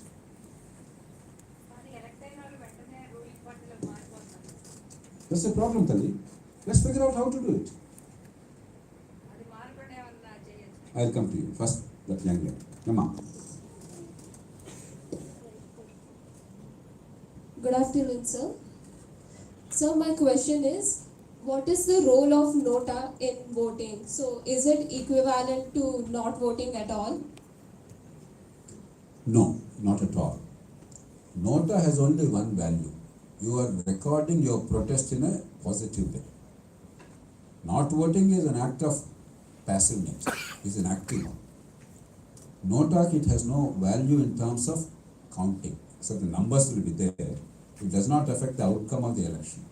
But if sufficient number of people are really unhappy with the candidates, పార్టీలకు ఒక సిగ్గుచ్చేట్టు చేస్తున్నాం. అరే చాలామంది ఈ వెధలు ఓటు వేయడం కంటే ఓటు ఎవరికి ఓటు వేయదని చెప్పి అన్నారని చెప్పండి, మీరు ఎంత వెధలు పెట్టారని చెప్పని ఒక చర్చకు వస్తుంది. అది రావాలి. You should not give more value than that to NOTA. కొంతమంది ఇవ్వాలని వాదించారు. మనం ఇప్పుడు కూడా దేశంలో ఒక మార్పు కావాలి, సంస్కరణ కావాలనుకుంటే మనకు అర్థమైన కొద్ది చూడకూడదు, దేశం మొత్తాన్ని చూడగలగాలి. మన మంచి ఉద్దేశంతో చేస్తే దేశానికి ప్రమాదం జరుగుతుందని ఆలోచించాలి. నోటాకు విలువిస్తే కాశ్మీర్లో ఎన్నికలను గందరగోళం చేయాలనుకున్న వాడు వచ్చి అందరినీ ఇప్పుడు బాయ్కాట్ చేస్తున్నారు. చాలామంది కొన్ని సందర్భాల్లో 90% ఓటు వేయట్లేదు అక్కడ. టెర్రరిస్టుల ఒత్తిడి వలనో, భయం వలనో, లేకపోతే వ్యక్తి కారణాల వలనో. పంజాబ్లో ఒకప్పుడు అలా జరిగింది. వీళ్ళంతా నోటాకు ఓటేశారనుకోండి, వీరు అండమైన యువర్ డెమోక్రసీ. కాబట్టి దానికి విలువ ఇవ్వకూడదు. Anything is symbolic value. You must never come up with a solution that becomes a problem for the country. There is a country. There is so much more to look at, the larger picture. So Nota has that moral value. It's not the same as sitting back at home. It's an active show of your defiance and your dissent. And that sends a signal to the parties that becomes a point of discussion and debate, which is what we need. Okay? ఎవరికి ఓటేసాం, party మారిపోయింది కదా అని. There is a technical approach, there is a more conceptual approach. Let me take the conceptual approach first. Let the technical approach ముందు చేద్దాం, తర్వాత conceptual approach. There is a very simple answer. నిజంగా party ఫిరాయించడం మనకు అంత వ్యతిరేకమైనట్టయితే, supposing we give the power to the election commission rather than the speaker. ఇప్పుడు ఎవరన్నా అసెంబ్లీలో లేక పార్లమెంట్లో ఉన్న వాళ్ళు డిస్క్వాలిఫై అయ్యారు అనుకోండి, you know what the constitutional mechanism is? The governor in case of the state and the president in case of the nation, parliament, will disqualify the person. ఎప్పుడవుతారు డిస్క్వాలిఫికేషను? వాడు కన్విక్ట్ అయితే above X number of years. మన రాహుల్ గాంధీ చేశారు, అనవసరంగా చేశారు, తొందరపడి చేశారు. నేను పబ్లిక్గా అపోజ్ చేశాను దాన్ని. లేకపోతే వాడు ఇన్సాల్వెంట్ అయితే, ఇన్సేన్గా డిక్లేర్ అయితే, ఇంకా ఏదో కొన్ని కారణాలు రాజ్యాంగంలో చట్టంలో పెట్టారు. ఎవరు డిసైడ్ చేస్తారు? ఇది ఎవరి చేతికి ఇష్టం వచ్చినట్టు ఇవ్వాలి. The governor in the case of the state and the president there, but on what basis? He shall abide by the recommendation of the election commission after due enquiry. ఒక ఇండిపెండెంట్ కాన్స్టిట్యూషన్ అథారిటీ. అక్కడేం గొడవ లేకుండా కలిగిపోతుంది. ఇక్కడేం చేసాము? స్పీకర్కి ఇచ్చాము. Speaker కూడా మన దేశంలో పార్టీ మనిషి. స్పీకర్ కోరిక ఏంటి? ఛాన్స్ దొరికితే ముఖ్యమంత్రిని కాకబట్టి మంత్రి కావాలి, ఇంకా అవకాశం దొరికితే హైకమాండ్ కాకబట్టి ముఖ్యమంత్రి కావాలి. వాడు పార్టీ కోసం చేస్తాడా, ప్రజల కోసం చేస్తాడా? సో నిజంగా చేయాలంటే చేస్తే సింపుల్ వే. అది చేయాలన్న కోరిక లేదు. ఇంకా డ్రామాలు ఆడుతున్నారు అందరూ. వీళ్ళు ఎవరన్నా ఒక్కళ్ళైనా అగ్రీడ్ పార్టీస్ కూడా ఇలా కాదు, మంచి వచ్చాడు, ఇప్పుడు జరిగిపోయింది, మనం ఎలక్షన్ కమిషన్ కింద దానిలాగానే ఒక్కళ్ళన్నారా? అలా నాకు ఇబ్బంది అయితే నేను గొడవ చేస్తాను తప్ప అసలు అది లేకుండా మార్చాలన్న కోరిక నాకు లేదు. దాన్ని వాడుకోవాలని నేను చెప్పదాం. పరిష్కారం ఇలా కాదు, but that's a technical solution. Real issue is much deeper. నిజంగా పార్టీ మారడం అంత ప్రమాదకరం ఏదైనా మతాన్నే మార్చొచ్చే. దాన్ని అంతెందుకు సీరియస్ తీసుకుంటున్నాం మనం? పార్టీని అంత ముఖ్యం అనుకుంటున్నారు వాళ్ళు ఎవరన్నా? మీరు మీ మనసులో ఉన్నది వాళ్ళెవ్వరికీ పార్టీ అంటే పెద్ద భక్తి లేదు. ఎక్కడ ఛాన్స్ ఉంటే, ఉదాహరణకి నేను ఒక పార్టీలో ఉన్నాను అనుకోండి, ఒక బలమైన నాయకుడు, నా నియోజకవర్గంలో ఉన్న బలమైన నాయకుడు ఇంకొకటి తీసుకొచ్చారు ఆ పార్టీకి, వెంటనే నేను ఏం చేస్తాను మీరు గమనిస్తారా? ఇంకో పార్టీకి వెళ్ళి పార్టీ ఏంటి, వాడు సిగ్నల్ ఇచ్చాడు పార్టీ నాయకత్వం, నాకు సీటు ఇవ్వడు, వాడికి ఇస్తాడు ఏ కారణం అన్నా కానీ. అయితే నేను ఒప్పుకుంటాను, నేను ఇంకో చోటకి వెళ్ళిపోతాను. నాకు కావాల్సింది సీటు, పార్టీ కాదు. పార్టీలకు సిద్ధాంతం లేదు, మీరు భ్రమలో ఉన్నారు. కొద్ది సందర్భాలు విధానాలు విభేదాలు ఉండొచ్చు, కానీ అధికారం కోసం జరిగే పెనుగుల. అందుకని అక్కడ కూర్చున్నవాడు మీలాగానే అలాగే ఆలోచించట్లేదు, పార్టీ అనుకోవట్లా. మనం దాన్ని పెద్ద చాలా పవిత్ర వ్యాసంగా భావించే పార్టీ మారిపోతే అంత అపవిత్రంగా భావించి దానికి ఎక్సైట్ అయిపోయి హార్ట్ అటాక్ తెచ్చుకుంటున్నాం. రియల్ లైఫ్లో అది కాదు. I give you few examples. 1987లో 1981లో 77 ఎలక్షన్లో భజన్లాల్ గారు హర్యానా ముఖ్యమంత్రి అయినాడు. CFD అని దిగ్విజయ్ కాంగ్రెస్ నుంచి బయటకు వచ్చి జనతాలో భాగమై కాంగ్రెస్ ఫర్ డెమోక్రసీ అని చెప్పి అప్పుడు దేశమంతా ఎన్నికలు జరిగితే ఉత్తర భారతాన జనతా నెగ్గిన తర్వాత మళ్ళీ ఉత్తర భారతాన అన్ని చోట్ల జనతా పార్టీ నెగ్గింది. భజన్లాల్ హర్యానా ముఖ్యమంత్రి అన్నాడు. ముఖ్యమంత్రి అయిపోయి ఇందిరాగాంధీ అధికారంలో రాగానే మొత్తం పార్టీ మొత్తాన్ని ముఖ్యమంత్రి సహా పార్టీలో కనిపించాడు. ఈ సిఎఫ్డి జనతా పార్టీ అంతా కూడా హర్యానాలో కాంగ్రెస్ పార్టీ అయిపోయారు. ఇందిరాగాంధీ 80లో అధికారంలోకి వచ్చారు. 82లో అసెంబ్లీకి మళ్ళీ ఎన్నికలు జరిగినాయి. 77 జరిగినాయి కదా, 82లో జరిగిన ఎన్నికలు. ఎన్నికలకు ముందు భజన్లను అడిగారు, ఏమండి ఎవరు గెలుస్తారు ఎన్నికల్లో, ఎవరు ప్రభుత్వం ఏర్పాటు చేస్తారు? భజన్లాల్ ఒక మాట చాలా స్పష్టంగా చెప్పాడు, ఏ పార్టీ గెలిచినా ఓడినా నేను ఎమ్మెల్యే అయితే నేనే ముఖ్యమంత్రిని అన్నాడు.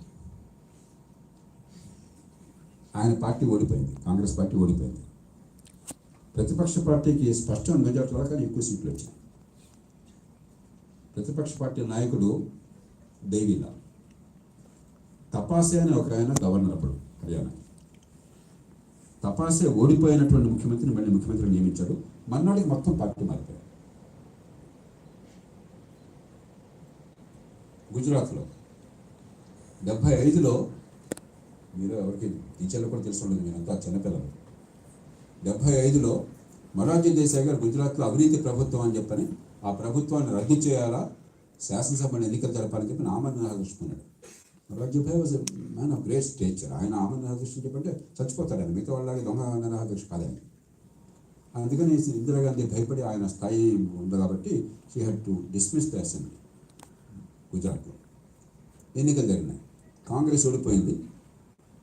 అప్పుడు ఈ కలయిక, ప్రతిపక్షాల కలయిక, అప్పుడు ఓల్డ్ కాంగ్రెస్ జనతా రాలా, అప్పటికి ఓల్డ్ కాంగ్రెస్ మిగతా వాళ్ళందరూ కూడా బాబుభాయ్ పటేల్ అని చెప్పని ఒక ప్రసిద్ధ గాంధేయవాది, నిజాయితీపరుడు ముఖ్యమంత్రిగా వచ్చాడు. ఓడిపోయిన వాళ్ళు ఎవరిని అక్కడ దింపేసింది? చెన్నుభాయ్ పటేల్ అని చెప్పని కాంగ్రెస్ ముఖ్యమంత్రి. ఆయన అవినీతి కారణంగా ఆయన దింపేశారు. ఇది జరిగింది 1975లో. ఆ తర్వాత కొద్ది రోజులు ఎమర్జెన్సీ వచ్చింది. ఫాస్ట్ ఫార్వర్డ్ మధ్యలో జరిగిన వివరాలు అక్కర్లేదు. 89కి వెళ్ళాలి. 89లో విపి సింగ్ గారు అవినీతి వ్యతిరేక పోరాటం చేసి బోఫోర్స్ నేపథ్యంలో కాంగ్రెసేతర పక్షాలందరినీ కలిపి ఒక పక్కన బీజేపీని, మరో పక్కన వామపక్షాన్ని కలిపి కాంగ్రెస్ని దించేశారు. ఆయన ప్రధానమంత్రి అయినాడు. విపి సింగ్ తరపున ఆ జనతాదళ్కి నాయకుడిగా ఉండి గుజరాత్లో ఒక ఆయన ముఖ్యమంత్రి అయ్యాడు. అవినీతి వ్యతిరేక పోరాటం. ఎవరు ముఖ్యమంత్రి? 75లో అవినీతి కారణంగా దింపేసినటువంటి చెన్నుభాయ్ పటేల్. ఇప్పుడు జనతాదళ్కి అవినీతి వ్యతిరేక పోరాటంలో ముఖ్యమంత్రి అయినాడు. మళ్ళీ ఫాస్ట్ ఫార్వర్డ్ 89 విపి సింగ్ గారు. ఆ ప్రభుత్వం కూలిపోయింది, ఎక్కువ కాలం నిలవాలి. 91లో ఎన్నికలు వచ్చినాయి, కాంగ్రెస్ ప్రభుత్వం వచ్చింది. మన నరసింహరావు గారు ప్రధానమంత్రి అయినాడు. చెన్నుభాయ్ పటేల్ ఏం చేసినాడు? ఆయన ఎమ్మెల్యేలు మొత్తం కూడా కాంగ్రెస్లో చేరిపోయినారు. ఇది ఈ దేశ చరిత్ర. మనం ఏదో చాలా పార్టీలు అంటే చాలా పవిత్రమైనటువంటివి, అది మారితే అంతకంటే భయంకరమైనది లేదు అనుకుంటున్నాం. వాళ్ళు అలా అనుకోవట్లేదు. It is about sharing power. ఏమవుతుందో మనకి పార్టీ ఫిరాయింపు నిషేధం అన్నది అనాలోచితంగానో లేకపోతే మూర్ఖంగానో పెట్టడం వల్ల సభ్యుల గొంతు పూర్తిగా నొక్కేశారు. ఇవాళ శాసనసభ్యుడికి, లోక్సభ సభ్యుడికి 0 విలువ. మన ఊరికి అనుకుంటున్నాం వాడు బయటపడలేడు కాబట్టి డ్రామాలు ఆడుతున్నారు. పాపం అక్కడ మాట్లాడే ఛాన్స్ లేదు వాళ్ళకి. వాళ్ళ హైకమాండ్ చెప్పాలి, ఏం మాట్లాడాలో వాళ్ళకి అవకాశం, స్వేచ్ఛ లేదు. వాళ్ళ హైకమాండ్ చెప్పాలి. చేతులు ఎత్తాలో వద్దో స్వేచ్ఛ లేదు. చేతులు ఎత్తాల్సిందే పార్టీ ఫిరాయింపు నిషేధం తప్పిన తర్వాత పదవి పోతుంది. పర్యవసానం ఏమైంది? 87 రాజీవ్ గాంధీ గారు షాబానో కేసులో సుప్రీంకోర్టులో తీర్పిచ్చింది. ఏమని? ఒక ముస్లిం మహిళ, పేద మహిళని భర్త విడాకులు ఇస్తే మన సిఆర్పిసి ప్రకారం మనోవర్తి వారి భార్యకు వేరే ఆధారం అంటే ఎంత డబ్బు? 150 ఎంతో పెద్దది, లక్షలు కాదు, నెలకు 150 రూపాయలు ఇవ్వాలని ఉంది చట్టం. వాడెవడో అది నేను ఇవ్వనన్నాడు. నేను ముస్లింని, నేను ఇవ్వనన్నాడు. అది చివరికి సుప్రీంకోర్టు దాకా ఎవరో సంస్థలు తీసుకెళ్ళి సుప్రీంకోర్టు ఇవ్వాలని తీర్పిచ్చింది షాబానో కేసు.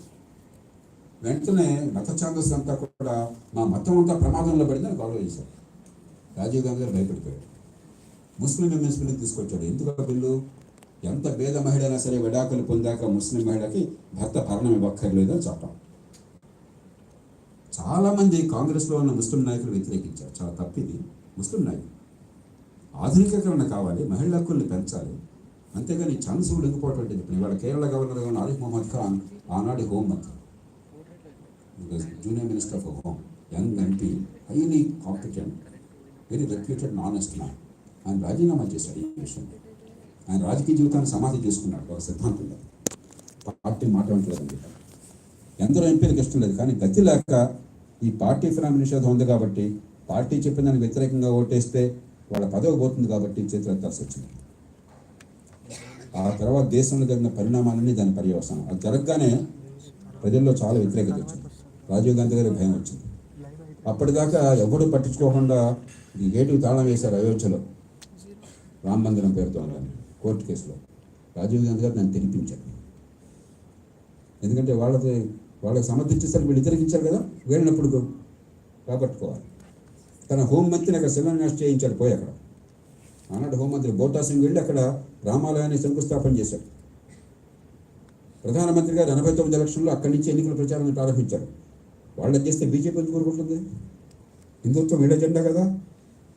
తర్వాత ఏం జరిగింది మీకు దేశం చెప్పట్లేదు. అట్లాగే నరసింహరావు గారు ప్రధానమంత్రిగా ఉండగా ఒక న్యాయమూర్తి, సుప్రీంకోర్టు న్యాయమూర్తి మీద అభిశంసన. ఫస్ట్ టైం ఇండియాలో పార్లమెంట్కి సుప్రీంకోర్టు న్యాయమూర్తిని తొలగించే అధికారం అనేది ఏనాడు ఉపయోగించాలి. ఒక ఆయన మీద ఆరోపణలు నిర్దిష్టంగా ఉన్నాయి. జస్టిస్ రామస్వామి అని చెప్పని పార్లమెంట్లో ఓటు కావాలి. పార్లమెంట్ అభిశంసన తీర్మానం మీద ఒక కోర్టులాగా కూర్చోవాలి, కానీ పార్టీలాగా కూర్చోకూడదు. ఒక న్యాయమూర్తిగా నిర్ణయం చేస్తున్నాడు. కానీ అధికారంలో ఉన్న నరసింహరావు గారు నాకు మంచి మిత్రుడైనా, నేను బాగా గౌరవించే పెద్ద ఆయన, చనిపోయేదాకా నాకు చాలా ఆప్తుడు. కానీ వాళ్ళ రాజకీయం కోసం కొన్ని పొరపాట్లు చేస్తారు. ఆయన పార్టీకి విప్పించారు. ఆ కారణంగా అభిశంసన బిగిపోయింది. స్పష్టంగా రుజువైంది అక్కడ ఆరోపణ. అక్కడి నుంచి సుప్రీంకోర్టు న్యాయమూర్తులు, హైకోర్టు న్యాయమూర్తులు మమ్మల్ని ఏ పార్లమెంట్ ఏం చేయలేదు, మేము ఏం చేసినా కూడా. ఎంత అహంకారంతో ప్రవర్తిస్తున్నారో మీరు ఊహించగలరు ఈ దేశం. ఆ గీత జరిగిపోయింది. కాబట్టి ఈ పార్టీ ఫిరాయింపు నిషేధము, పార్టీ మార్పు దేశం అనిపోతుంది, ఇవన్నీ చాలా మామూలుగా అనుకున్నాం. కొంచెం లోతుకి వెళ్తే దిస్ మచ్ మోర్ కాంప్లెక్స్.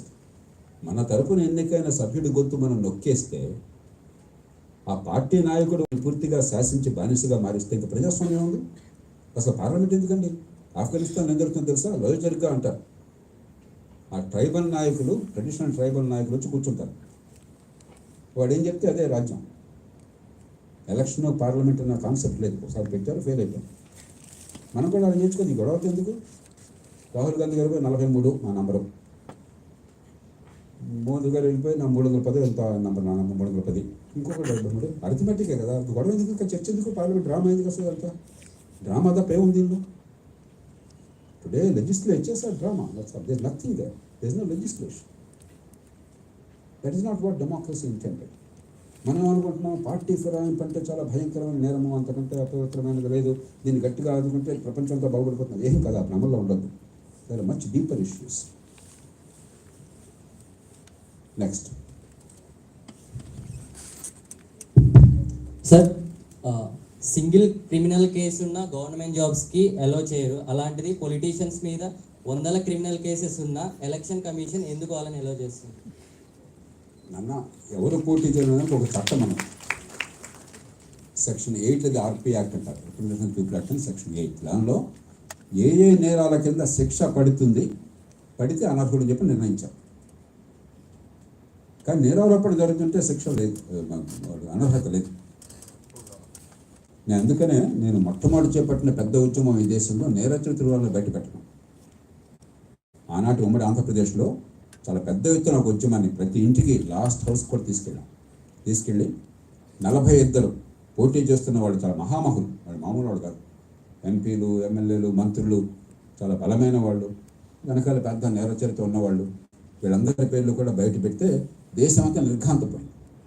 దాని పర్యవసానంగానే ఈ డిస్క్లోజర్ చట్టం వచ్చింది. మళ్ళీ అది వచ్చేటప్పుడు కూడా నేను మళ్ళీ దేశం అంతా అందరినీ కూడగట్టి పెద్ద పోరాటం చేయాల్సి వస్తుంది జాతీయ స్థాయిలో. నా ఉద్దేశం దానివల్ల మారుతుందని కాదు, కనీసం ఒక ప్రశ్న ఉదయిస్తుంది. ఈ నేరస్తులు ఎందుకు పెట్టారని చర్చ వస్తుందని చెప్పాను. ఎప్పుడైతే చట్టంలో మీకు నేరాలకి శిక్ష పడితేనే అనర్హత ఉందో, నేరారోపణ జరిగితే అనర్హత వర్తించదు. ఆ కారణంగా కొనసాగుతున్నారు. నేరానికి శిక్ష పడ్డ తర్వాత కూడా కొన్ని చోట్ల గొడవ చేస్తున్నారు. అవి అప్పీల్లో తేలేదాకా తీసేస్తే ఎట్లా అని చెప్పారు. ఇంకా రాజకీయ పార్టీలు వాళ్ళ అవసరం కోసం చేస్తున్నారు కాబట్టి కొంచెం లోతుకి వెళ్ళాలి. Again your all students of engineering, learn to think logical. ఊరికే గుడ్ అండ్ బ్యాడ్ అనుకుంటే ఉపయోగం లేదు. ఫస్ట్ క్వశ్చన్ ఏంటంటే, మీరు నేరస్తులు అనుకున్న వాడిని సమాజం నేరస్తులు అనుకోవట్లా, వాడిని హీరోగా అనుకుంటున్నారు. ఎందుకు అనుకుంటున్నారు? ఎవరు చెప్తారు? మనం క్రిమినల్గా భావించేవాడిని సమాజం ఒక హీరోగా అనుకుంటుంది. ఎందుకు అనుకుంటుంది? వ్యక్తులుగా లాభం అని కాదు, there is also a bigger purpose.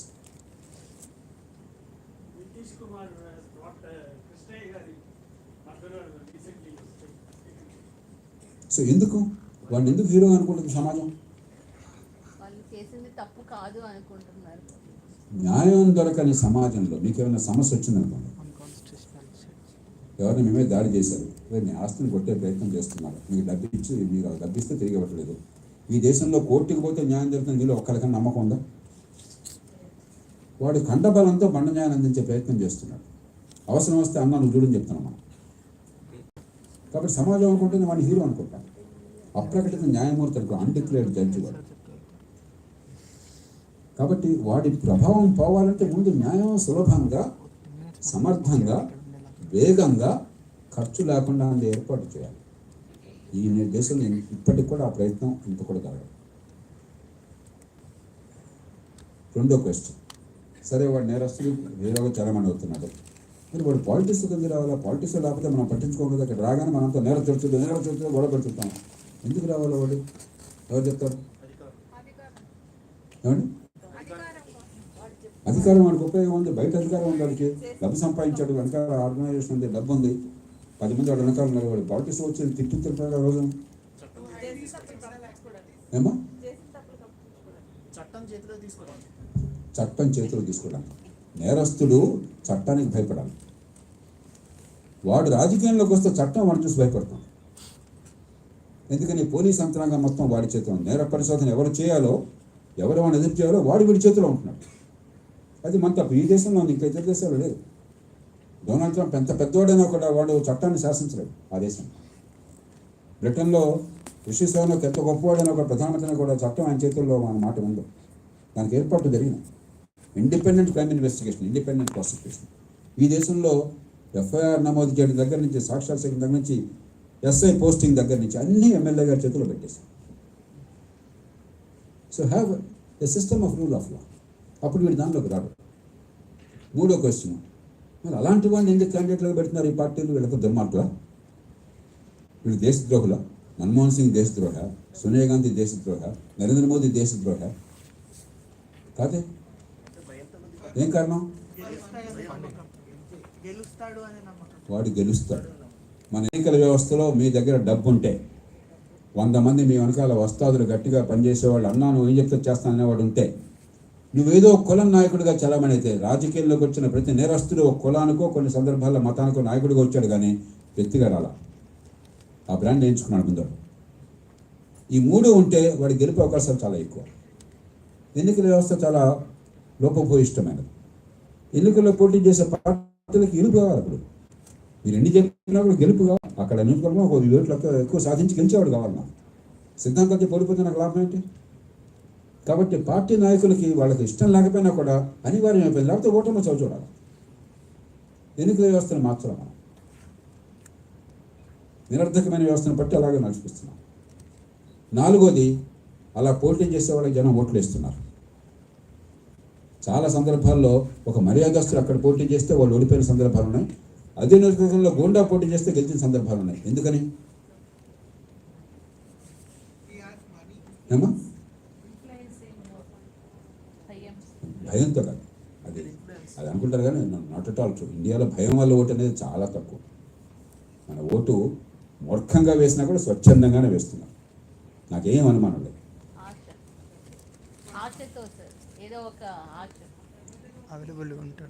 ఏమా?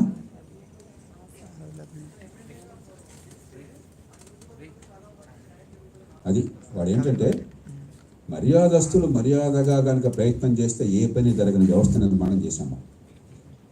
పంతాన్ని పొడుస్తానంటే కొన్ని పనులు జరుగుతాయి. Address all these 4 challenges. ఒకటి, న్యాయం అందరికీ అందించి ఏర్పాటు చేయటం ఎట్లాగా వీళ్ళ అవసరం లేకుండా. 2, న్యాయాన్ని చట్టాన్ని వీళ్ళ చేతుల్లో పెట్టకుండా స్వతంత్రంగా అదే సమయం జవాబుదారీగా ఉండటం చేయటం ఎట్లాగా. ఇవన్నీ అన్ని చోట్ల జరిగినాయి. నేను ఆయన గుంటమి కొరకు కోరట్లా. Any sensible democracy they did all these things. 3 ఎన్నికల వ్యవస్థను మార్చి నిజంగా సమర్థులు, నిజాయితీ పరులు, మంచి పద్ధతుల్లో గెలిచి ఏర్పాటు చేయటం ఎట్లాగా. 4, పరిపాలన జెన్యువన్ రూల్ ఆఫ్ లాతో సామాన్యుని న్యాయం జరిగే ఏర్పాటు చేయటం ఎట్లాగా. పరిపాలన యంత్రాంగాన్ని జవాబుదారీ చేస్తాం. ఈ 4 అడ్రస్ చేయకుండా మనం సిమ్టమ్ మీద పడుతున్నాం. అదే సిమ్టమ్ ఇది. లోపల క్యాన్సర్ ఉంది. బయట నొప్పి ఉంటే నొప్పికి మందిస్తే క్యాన్సర్ దక్కదు. బయట పుండు రావచ్చు క్యాన్సర్ వల్ల, పండుగ మీద మలం పోస్తే క్యాన్సర్ దక్కదు. వ్యాధి లోపల ఉన్నది. There is a deeper set of reasons. వాటిని అడ్రస్ చేయాలి. That's what intelligent thinking is. That's what causality is. ప్రాచీన కాలానికి ఆధునిక కాలానికి తేడా ఏమిటి? మీ ఫిజిక్స్ అంతా ఏమిటి? We understood the causality. ఒకప్పుడు పిడుగు పడితే ఏమనేవాళ్ళయ్యా మీకు ఎవరికైనా తెలుసా? ముందు పిల్లలు అడుగుతా, తర్వాత పెద్దవాళ్ళని అడుగుతాను. పిడుగు పడితే ఏమనుకునే వాళ్ళు పూర్వకాలం?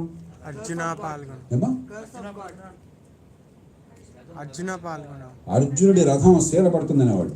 అర్జునుడు ఎక్కడ, వాడి రథం ఏమిటి, వాడి శీల పట్టడం ఏంటి, పిడుగు ఏమిటి? అర్థమైంది ఏమన్నా? That's what people believed. That's what people believed. ఎప్పుడు మారింది? With science, with logic. You look at evidence, you see the facts, you apply logic, you do experiments if necessary. డెమోక్రసీలో ఎక్స్పెరిమెంట్స్ చేయలేం, కానీ you see the best practices, you see what is working, what is not working. You apply your mind, decide in what manner you should adapt it to your conditions, you change it. That is scientific way, understanding the problem. ఆ బుర్ర పక్కన పెట్టేసాం మనం. తిట్టేవాడు ఒకడు, ఉపయోగించి దాన్ని నాశనం చేసేవాడు మరొకడు. That's not the way forward. Apply your mind, the same scientific approach. Causality, కార్యకారణ సంబంధం అర్థం కాకపోతే మీరు పరిస్థితులను మార్చలేరు. అది అర్థం చేసుకుంటే సునాయాసంగా మార్చవచ్చు. ఇదేం పెద్ద కష్టమేమీగా, very simple. That's the reason why I came here. మీకు ఏదో ఓటింగ్ గురించి డెమోక్రసీ ఉపన్యాసం రాలా. కొంచెం బుర్రలు పదును పెడతారేమో, ఆలోచిస్తారేమో, కొందరన్నా కొంచెం మనసు దీని మీద కొంచెం లగ్నం చేస్తారేమో, ఇన్నోవేషన్, క్రియేటివిటీ అప్లై చేస్తారని వచ్చాను.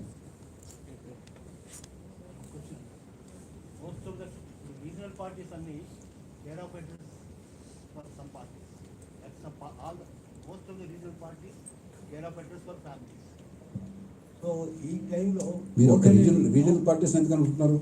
కాంగ్రెస్ పార్టీ ఏంటి? కాంగ్రెస్ పార్టీ ఆల్సో అదే చెప్తున్నాను. మీరు రీజనల్ పార్టీస్ తిట్టారు. రీజనల్ పార్టీస్ అన్ని care of interest family, but national parties లో ఒక కాంగ్రెస్ ఒకటే ఉంది. అదే కదండి ఈ దేశం పాలించిన నేషనల్ పార్టీ. ఇన్నేళ్లుగా చాలా కాలం పాలించిన నేషనల్ పార్టీ వారే కదా. ఈ వరవడు సృష్టించింది వారే కదా. వాళ్ళు నాకు బాగా సన్నిహితులు పార్టీ వాళ్ళని, కోపంతో చెప్పాను. Including nation. సో ఆ టైంలో అసలు OTP. So most parties in the country except 1 or 2, to some extent BJP, to some extent communists, and 1 or 2 other parties, local variations. Otherwise, most parties are private estates, family fiefdoms. They are individual properties. So that's a central issue. అలాంటి పార్టీని ఇప్పుడు వారు ఏమంటున్నారు, మీ డీన్ గారు, వారందరినీ మనం party మారితే చాలా అపవిత్రంగా భావించాలి. అది వాడు ప్రైవేట్ ఆస్తికి వెళ్ళడం అది వాడి కోసం గొడుగు పట్టడం కోసం ఉన్నాను. Transform the parties first, make them democratic instruments of the people. World over ఏం చేశారు? అమెరికా ఉంది, వారు అమెరికాలో ఉంటారు. Anybody, including him, you can go to the members of the party and say, I want to be president, I want to be governor, I want to be senator, congressman, mayor. That is for the members to decide. Vivek Ramaswamy is an example. He's trying. And the power is not with the boss, it's with the people, the members. ఇక్కడ వాడి చేరాలంటే ముందు వాడి నాయకుడి కాళ్ళు పట్టుకోవాలి. చేరాక seat రావాలంటే మళ్ళీ వాడి కాళ్ళు పట్టుకోవాలి. సీట్ వచ్చాక పదవి రావాలంటే కాళ్ళు పట్టుకోవాలి. అసెంబ్లీలో కూర్చొని మాట్లాడాలంటే కాళ్ళు పట్టుకోవాలా. ఇంకేం పార్టీ?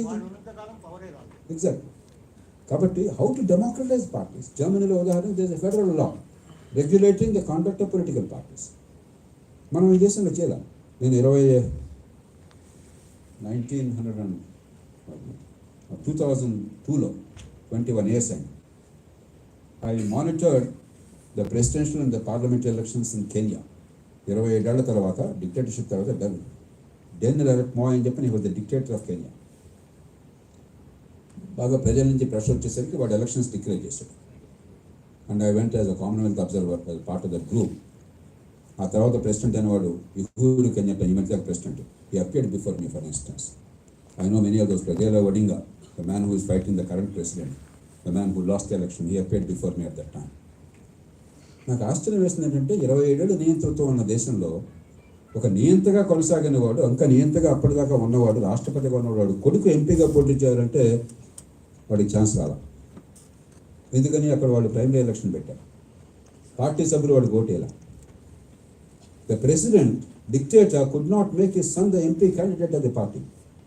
మనకంటే వాడు మోర్ డెమోక్రాటిక్. వాడు అప్పటిగా డెమోక్రాటిక్ అనుభవం లేకపోయినా నేను మా వాడి గొప్ప చెప్తుంటాను, ఏమయ్యా మనం అంతా జబ్బలు తెచ్చుకుంటున్నాం, మన గొప్ప దేశం, గొప్ప డెమోక్రసీ అని చెప్పని.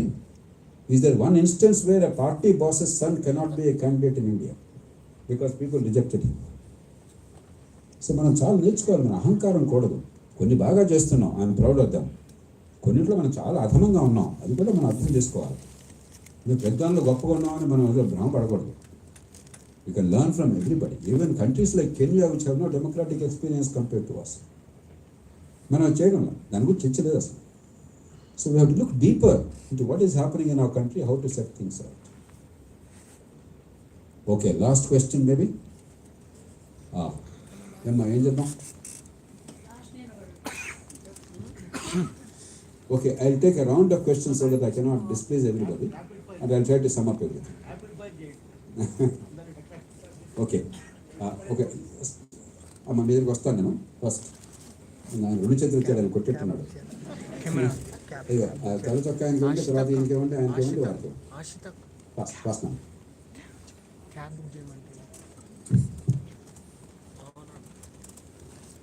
సార్ నా క్వశ్చన్ ఏంటంటే code of conduct in election sir. ఇందాక మీరు మునుగోడు ఇన్సిడెంట్ చెప్పారు. మన రాష్ట్రంలో కానీ దేశంలో కానీ irrespective of party A candidate కానీ కోడ్ ఆఫ్ కండక్ట్ ఫాలో అవ్వరు సార్. అలాంటప్పుడు ఎలక్షన్ కమిషన్కి ఆ క్యాండిడేట్ని కానీ ఎలక్షన్ని కానీ డిస్మిస్ చేసే అధికారం ఉన్నా కూడా ఎందుకు చేయట్లేదు ఎలక్షన్ కమిషన్?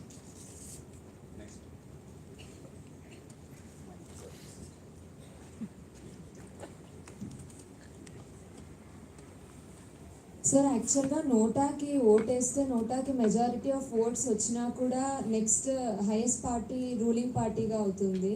సో దానివల్ల చాలామంది పీపుల్ నోటాకి ఓటేయడం వల్ల వాళ్ళ ఓట్ వేస్ట్ అవుతుంది అనేసి వర్క్ లేని క్యాండిడేట్స్కి కూడా ఓటేయాల్సి వస్తుంది. సో నోటాని ఏదైనా కొంచెం బాగా ఇంప్లిమెంట్ చేస్తే బాగుంటుంది అనేసి ఒక థాట్.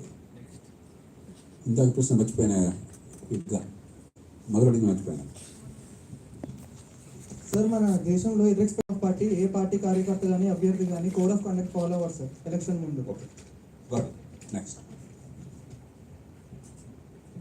సార్ పల్లెలు దేశానికి పట్టుకోమని అంటారు. So I need decentralisation development. So first point. Second point is that so జపాన్లో నాగసాకి అణుబాంబ్ అక్కడ వేశారు. సో అక్కడ ఎలాంటి డెవలప్మెంట్ ఉండదు అన్నారు. But so Japan is now developed country, highly developed. But India, నేను చిన్నప్పుడు కూడా డెవలపింగే, ఇప్పుడు కూడా డెవలపింగే. How this means politics is affecting the development of India country. This is my country. So I'm getting bother about that one. That's why I'm asking, sir. Is there any answer from your side, please?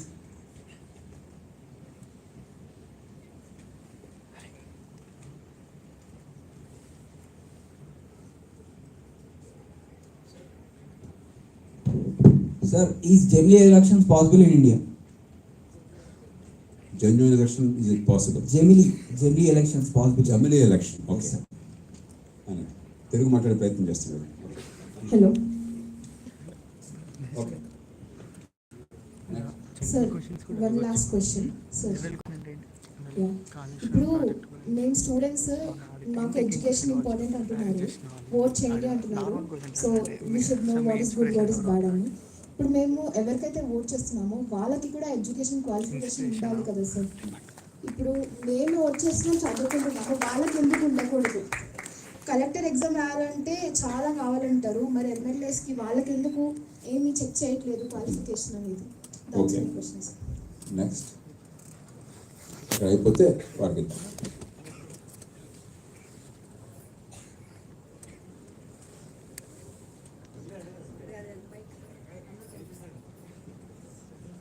Sir మీరే మన భారతదేశం తల్లిదండ్రులు పిల్లలు పెద్ద అవడానికి చాలా కష్టపడుతున్నారు అంటున్నారు, కానీ మన పిల్లలు దాన్ని ఎంతవరకు పేరెంట్స్ గురించి ఆలోచిస్తున్నారు, దానికి ఏం చేయాలని మీరు ఏం చెప్తారు?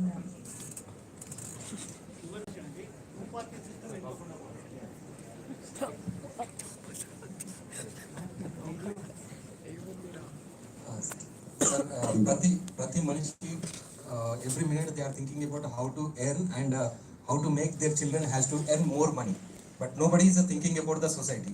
I hope everybody has to feel responsible where we work, wise of expression, or we need to be follow some ethical rules so that the democracy will be sustained. Okay, we will stop at that. Nothing more contact.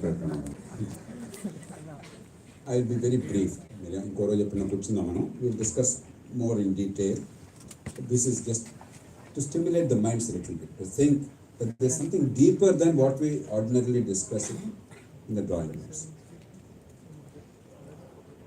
Code of conduct, మరి ఇంత ఉన్నా కూడా డబ్బులు పంచుతున్నారు, ఏమి election గురించి చేయలేకపోతుంది బాబు. శేషన్ వచ్చినప్పుడు ఆగిపోయింది అనుకుంటున్నారు. Seshan was a great friend అమ్మాయి. ఆయన జీవిత చరమఘడియల్లో మిగిలిన ఒకే ఒక మిత్రుడు, ఎందుకంటే ఆయన మిత్రుడిని చాలా దూరం చేసుకుంటాడు, నోరు కొంచెం కంట్రోల్ ఉండడానికి. Seshan certainly establish the stature of the election commission, కానీ ఆయన వల్ల ఎన్నికలే మారలేదు తమ్ముడు. సింబాలిక్, రోడ్డు మీద గోడ మీద రాత్రులు ఉండద్దు, లేకపోతే మరొకటి ఇలాంటివి కర్రబెట్టి బెదిరించాడు, కానీ డబ్బులు ప్రవాహం ఆగిపోయింది అనుకుంటే చాలా భ్రమలో ఉన్నారు. నేరస్తుకు దగ్గర ఆయన తప్పు కాదు. That is not the role of the election commission. That is the nature of politics. మీరు చట్టం వల్ల, ఎలక్షన్ కమిషన్ వల్ల దేశంలో రాజకీయ సమస్యని పరిష్కారం చేయగలనుకుంటే చాలా భ్రమలో ఉన్నారు. The purpose of the commission is to conduct the election. They do a pretty decent job of that. దానికోసం ఏర్పాట్లు చేయటం